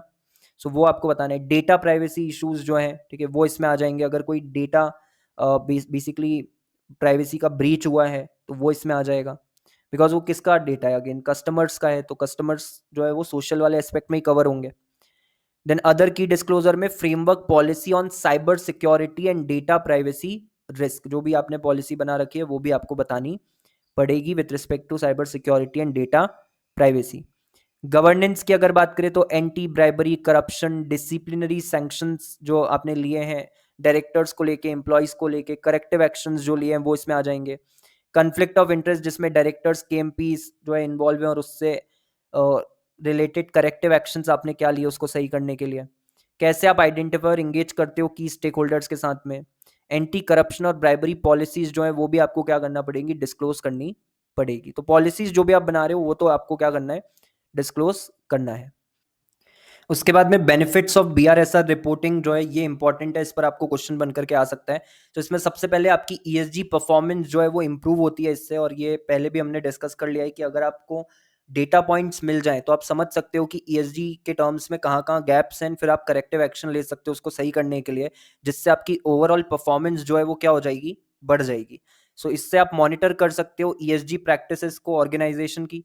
देन इससे इन्फॉर्म डिसीजंस ले सकते हैं सस्टेनेबिलिटी को इम्प्रूव करने के लिए। एंड इससे कहीं ना कहीं एनवायरमेंटल इम्पैक्ट, जो नेगेटिव एनवायरमेंटल इम्पैक्ट है उसको हम रिड्यूस कर सकते हैं एंड गवर्नेंस को इम्प्रूव कर सकते हैं। ठीक है, फिर उसके बाद कॉम्पिटिटिव एडवांटेज मिलता है because it differentiate the companies through transparent sustainability practices. ठीक है, एक कंपनी जो फॉलो कर रही है और एक कंपनी जो नहीं कर रही, तो वो डिफरेंशिएशन एक आ जाता है in the eyes of investors as well as other stakeholders and regulators, and it attracts the ESG conscious investors and customers। ठीक है, अब क्योंकि ज्यादातर लोग, सभी लोग इस बात पे फोकस करने लग गए हैं कि एनवायरनमेंट को बचाना जरूरी है। ठीक है, लोगों को अच्छे तरीके से ट्रीट करना ज़रूरी है, उनको इक्वल रेम्यूनरेशन देना ज़रूरी है, वो सारी चीज़ें क्योंकि अब फ्रंट एंड पे है, तो जो भी ऐसे लोग हैं जो कि इस चीज़ को प्रोपोगेट कर रहे हैं, ठीक है, आप उनको क्या कर पाओगे, अट्रैक्ट कर पाओगे। देन कंप्लायंस विथ रेगुलेशंस, ठीक है, again it supports the adherence to SEBI and national voluntary guidelines and demonstrate regulatory compliance and avoid penalties, ठीक है, अगर आप ये करते हो तो आप कंप्लाई करोगे रेगुलेशंस के साथ, जो जरूरी है। इम्प्रूव्ड स्टेक होल्डर एंगेजमेंट, इससे आप ट्रस्ट जो है वो बेसिकली बिल्ड कर सकते हो among the investors, customers and employees, and it encourages the collaboration and reinforces the commitment to sustainability. Then risk management की अगर बात करें तो identifies and mitigates the ESG related risk and it protects the reputation and enhances the resilience to the unforeseen events. आप अगर इस चीज को, ईएसजी को कॉन्टिन्यूसली मॉनिटर करोगे तो जो एनवायरमेंट रिस्क है, सोशल रिस्क है, गवर्नेंस रिस्क है, जो हमने रिस्क मैनेजमेंट में पढ़ा था, ठीक है ना, उनसे आप डील कर सकते हो। ठीक है, कोई क्राइसिस है, कोई डिजास्टर है, उससे आप क्या कर सकते हो, डील कर सकते हो। ठीक है, बिकॉज वो भी आपको डिस्क्लोज करना है ना इसके अंदर। देन कॉस्ट सेविंग्स की बात करें तो ऑब्वियसली कहीं ना कहीं एनर्जी यूज रिड्यूस हो रहा है, वेस्ट रिड्यूस हो रहा है, तो कॉस्ट सेविंग्स होंगी, पैसा आपका जो है वेस्ट नहीं होगा। ऑपरेशनल कॉस्ट कम होगी, नॉन कंप्लायंस जो है वो प्रिवेंट होगा, तो पेनल्टीज की जो कॉस्ट है वो भी कहीं ना कहीं बचेगी। इनोवेशन जो है वो आप करोगे बिकॉज ईएसजी जितने भी आपके इसमें एस्पेक्ट्स हैं या जो फैक्टर्स की हम बात कर रहे थे, जैसे फॉर एग्जांपल कि वाटर का ट्रीटमेंट कैसे हो रहा है, देन एयर पॉल्यूशन को लेकर के क्या चीज़ें हो रही है, ठीक है, तो उससे रिलेटेड आप क्या करोगे, कॉन्टिन्यूस R&D करोगे, कोशिश करोगे कि हम ऐसे स्टेप्स ले जहाँ पर हम ज़्यादा से ज़्यादा कॉस्ट कम कर सकते हैं, ज़्यादा से ज़्यादा बेसिकली ऑप्टिमम तरीके से रिसोर्सेज को क्या कर सकते हैं, एलोकेट कर सकते हैं। सो ये एनकरेज करता है development sustainable product and services का, and it drives the efficiency through goals like reduced carbon emission या वाटर यूज। इन्वेस्टर का कॉन्फिडेंस जो है वो एनहांस होता है बिकॉज ट्रांसपेरेंसी आपकी कहीं ना कहीं बढ़ जाती है एसडी परफॉर्मेंस को लेकर के through this reporting, and it attracts the investors जो कि सस्टेनेबिलिटी को प्रायोरिटाइज करते हैं अपने डिसीजन मेकिंग में when it comes to investment. जब किसी को पैसा देने की बात आती है तो उनके लिए कहीं ना कहीं सस्टेनेबिलिटी जो है वो प्रायोरिटी पे होता है, अगर तो उनको आप क्या कर पाओगे, अट्रैक्ट कर पाओगे। रेपुटेशन आपकी इंप्रूव होती है बिकॉज आप अकाउंटेबिलिटी और ट्रांसपेरेंसी डेमोन्स्ट्रेट कर रहे हो, एंड आपकी ब्रांड इमेज जो है और जो स्टेक होल्डर का ट्रस्ट है आपके ऊपर वो भी बढ़ता है। लॉन्ग टर्म वैल्यू क्रिएशन की बात करें तो sustainable growth and strategic planning promote हो सकती है इससे, and it helps address long term ESG risk while creating value for stakeholders. ठीक है, तो ये जो 10 पॉइंट्स हमने पढ़े हैं अभी बेनिफिट्स के, ये आपको याद रखने हैं, इस पर बिल्कुल आपको क्वेश्चन जो है वो बन करके आ सकता है। तो एक बार पॉइंट्स को जो है फटाफट से गो थ्रू कर लेते हैं दोबारा से। ठीक है,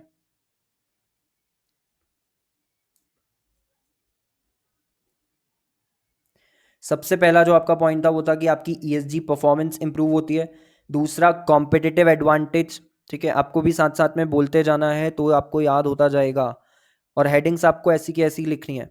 improved ESG performance, competitive advantage, compliance with regulations, improved stakeholder engagement, risk management, cost savings, innovation, investor confidence, improved reputation और लॉन्ग टर्म वैल्यू क्रिएशन। एक बार फिर से, improved ESG performance, competitive advantage, compliance with regulations, improved stakeholder engagement, risk management, cost savings, innovation, investor confidence, improved reputation and long-term value creation। Then challenges की अगर बात करें बीआरएसआर reporting की, तो सबसे पहले चैलेंज जो है वो है डाइवर्स व्यूज ऑन सस्टेनेबिलिटी। कोई एक डेफिनेशन नहीं है सस्टेनेबिलिटी की, इसके कारण जो सस्टेनेबिलिटी का स्कोप हो जाता है वो काफी ज्यादा वाइड हो जाता है, and it could be overwhelming for companies की कितना सारा इंफॉर्मेशन उनको इकट्ठा करना पड़ेगा और प्रेजेंट करना पड़ेगा इन द फॉर्म ऑफ रिपोर्ट। ठीक है, तो कोई डिफाइंड स्कोप नहीं है। दूसरा, मल्टीपल रिपोर्टिंग स्टैंडर्ड्स और फ्रेमवर्क्स है, तो कंफ्यूजन हो सकता है कि किसको फॉलो करें, और किसी एक को फॉलो कर रहे हैं तो दूसरे में जो चीज़ें स्पेसिफाइड है वो मिस हो सकती हैं। सो ग्लोबली बहुत सारे रिपोर्टिंग स्टैंडर्ड्स और फ्रेमवर्क्स हैं सस्टेनेबिलिटी रिपोर्टिंग पे, जैसे कार्बन डिस्क्लोजर प्रोजेक्ट जो मैंने बताया CDP, या climate disclosure standards board, global reporting initiative, IIRC हो गया, सस्टेनेबिलिटी अकाउंटिंग स्टैंडर्ड्स बोर्ड हो गया, ये सब प्रोवाइड करते हैं इनकी अपनी guidelines for sustainability reporting. Now this can result in challenges in reporting basis each of these frameworks. किसी एक को अडॉप्ट करा तो दूसरे में जो चीजें स्पेसिफाइड है वो क्या हो जाएंगी, मिस हो जाएंगी, और हमको तो ऐसी रिपोर्टिंग करनी है जो ग्लोबल बेसिकली लेवल पर हो जिससे कि कंपैरिजन पॉसिबल हो सके। देन ये टाइम कंज्यूमिंग एक्सरसाइज है बिकॉज एक्सटेंसिव डेटा आपको चाहिए इसके लिए। सस्टेनेबल रिपोर्टिंग टाइम कंज्यूमिंग है because of the requirement of extensive data, specially जो स्मॉलर कंपनीज है उनके लिए। Then lack of understanding within management, personnel जो रिस्पॉन्सिबल होती है for collecting such data they need to be educated and trained efficiently. ठीक है, अगर उनको पता ही नहीं है कैसे डेटा कलेक्ट करना है, कौन से डेटा पॉइंट्स कलेक्ट करने हैं, तो फिर वो फेल हो जाएगी reporting. Problems can arise if there is lack of proper coordination between different departments within a company. Credibility और reputation कंपनी की डिपेंड करती है किस चीज पे, कि आपका डेटा कितना ज्यादा एक्यूरेट है। तो वो डेटा कलेक्शन, मेजरमेंट मेथड्स, ये सब बहुत ज्यादा क्रूशियल पॉइंट्स हैं। And no clear proof of financial return on investment. इसका मतलब है कि although studies have shown that stakeholders reward करते हैं कंपनीज को with sustainable practices, ठीक है, मिक्स्ड एम्पेरिकल एविडेंस है, यानी मैथमेटिकल एविडेंस है, ठीक है, मिक्स्ड है, कि ऐसा नहीं है कि अगर आपने सस्टेनेबिलिटी की तरफ स्टेप्स लिए तो आपका जो रिटर्न ऑन इन्वेस्टमेंट है वो बढ़ ही जाएगा, प्रॉफिट्स बढ़ जाएंगे, रेवेन्यू बढ़ जाएगा, ऐसा जरूरी नहीं है ना। Partly because data continues to be a challenge. तो ये सब कुछ चैलेंजेस हैं, इस पर आपको ऑब्वियसली क्वेश्चन बन के आ सकता है, तो एक बार दोबारा से हेडिंग्स बता दो। डाइवर्स व्यूज हैं सस्टेनेबिलिटी को लेकर के, multiple reporting standards and frameworks है, टाइम कंज्यूमिंग एक्सरसाइज है, lack of understanding within the management, ठीक है, हो सकता है डिपार्टमेंट्स के बीच में कन्फ्लिक्ट हो तो फिर और दिक्कत आएगी डेटा कलेक्शन में, and no clear proof of financial return on investment. Conclusion की अगर बात करें तो अनलाइक फाइनेंशियल रिपोर्टिंग, जहां पे कंपनीज जो है उनके पास रोबस्ट सिस्टम है in place to capture and report the necessary financial data, जो रिपोर्टिंग है अराउंड ईएसजी पैरामीटर वो अभी भी ग्रोइंग स्टेज पे है, ठीक है, नया नया कॉन्सेप्ट है। देयरफॉर एक अर्जेंट नीड है to invest in necessary mechanism जो कि मदद कर सके तीन एस्पेक्ट्स में, ठीक है। सबसे पहला, capturing the required data for reporting the ESG matters, selection of sustainable framework and related metrics जिनको कि अडॉप्ट करा जा सकता है by companies to facilitate reporting, कौन सा भाई हम फ्रेमवर्क सिलेक्ट करें, ठीक है वो, एंड लेवल ऑफ एश्योरेंस जो प्रोवाइड करा जाना है उस रिपोर्टिंग पे। देन बीआरएसआर रिपोर्टिंग एक फर्स्ट स्टेप है इन सभी माइलस्टोन्स को अचीव करने के लिए। Now, India is gradually moving towards developing the regulations around ESG, ठीक है, ESG related regulations, guidelines वगैरह बनाई जा रही हैं। सेबी ने इंट्रोड्यूस कर दिया ऑलरेडी बीआरएसआर फ्रेमवर्क जो कि ग्लोबल सस्टेनेबिलिटी रिपोर्टिंग स्टैंडर्ड्स के साथ अलाइंड है। दो रिपोर्टिंग मैंडेट जो है वो प्रेजेंटली रेस्ट्रिक्टेड है टॉप 1000 लिस्टेड कंपनीज के लिए, ठीक है, बट आगे चल करके, ठीक है, और भी कंपनीज को इंक्लूड करा जाएगा बीआरएसआर के अंदर। अभी तो ट्रांजिशन फेज है, ठीक है, इसीलिए टॉप 1000 पे कराए, और टॉप 1000 पे इसलिए भी कराए क्योंकि ये बड़ी कंपनीज है, ठीक है, तो ये फिर भी इस एक्सरसाइज को अंडरटेक कर सकते हैं, स्मॉल कंपनीज जो है वो नहीं कर सकती।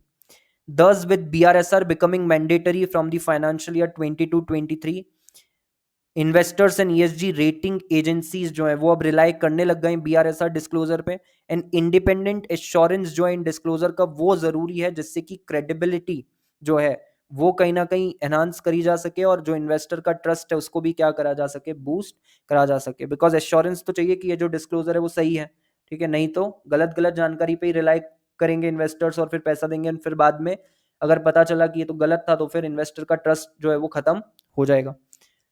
ये आपका पूरा चैप्टर है, ठीक है, चैप्टर नंबर 20। अब इसके हम जो है क्वेश्चंस डिस्कस करेंगे, एंड आपको अगर इसमें किसी भी चीज़ को लेकर के कोई डाउट हो तो आप बिल्कुल मेरे साथ डिस्कस कर सकते हो, ठीक है। ज़्यादा आपको जो है इस पर अपना दिमाग लगाने की या खपाने की ज़रूरत नहीं है, ठीक है, बिकॉज इसमें कुछ कुछ ऐसी भी बातें हैं जो तभी समझ में आएंगी जब आप प्रैक्टिकल करते हो, ठीक है। बट हाँ, कुछ कुछ चीज़ें जो आपको समझ में नहीं आई इसके अंदर वो ऑब्वियसली आप मेरे साथ डिस्कस कर सकते हो, अपने डाउट्स पूछ सकते हो, क्वेश्चंस एक बार डिस्कस कर लेते तो और क्लैरिटी आ जाएगी कि किस तरीके के क्वेश्चंस इससे बन करके आ रहे हैं, एंड अकॉर्डिंगली आप अपना रिविजन जो है वो कर सकते हो।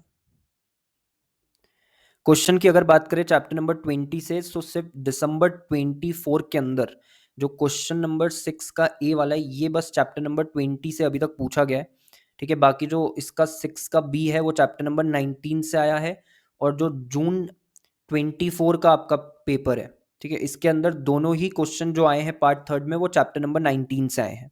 तो ये एक हमको बस डिस्कस करना है। इसमें भी आपको स्टार्टिंग में उन्होंने बहुत सारी चीजें मेंशन करी हुई है, ठीक है, क्वेश्चन के अंदर, बट लास्ट में जो उन्होंने पूछा है वो डायरेक्ट ही है। उन्होंने ये बोला है कि आपको एक डिटेल्ड रिपोर्ट बनानी है जिसमें आप एक्सप्लेन करो इंटीग्रेटेड रिपोर्ट के बारे में, उसके बेनिफिट्स के बारे में, एंड चैलेंजेस जो होंगे इन इम्प्लीमेंटेशन ऑफ इंटीग्रेटेड रिपोर्टिंग। तीनों ही चीजें हमने पढ़ी हुई है, ठीक है, डायरेक्ट क्वेश्चन है, सीधा सीधा आपको लिखना है। जब आप इस क्वेश्चन को भी लिख रहे हो तो देखो 2 क्वेश्चन है, 15 मार्क्स का है, तो आप अंडर अ टाइमर ही लिखना, ठीक है? अंडर अ टाइमर आप प्रैक्टिस करो and keep a timer of like 10 to 15 minutes, ठीक है? एंड कोशिश करना इसको अटेम्प्ट करने की, ठीक है? और इन केस कोई दिक्कत आती है तो obviously you can discuss the same with me, इस चैप्टर के अंदर कोई भी अगर इश्यूज हैं। बाकी क्वेश्चंस जो है वो कोई ऐसे टफ नहीं है, ठीक है? बहुत ईजी क्वेश्चंस आ रहे हैं, तो आप आसानी से सॉल्व कर लोगे, चिंता करने की कोई ज़रूरत ही नहीं है।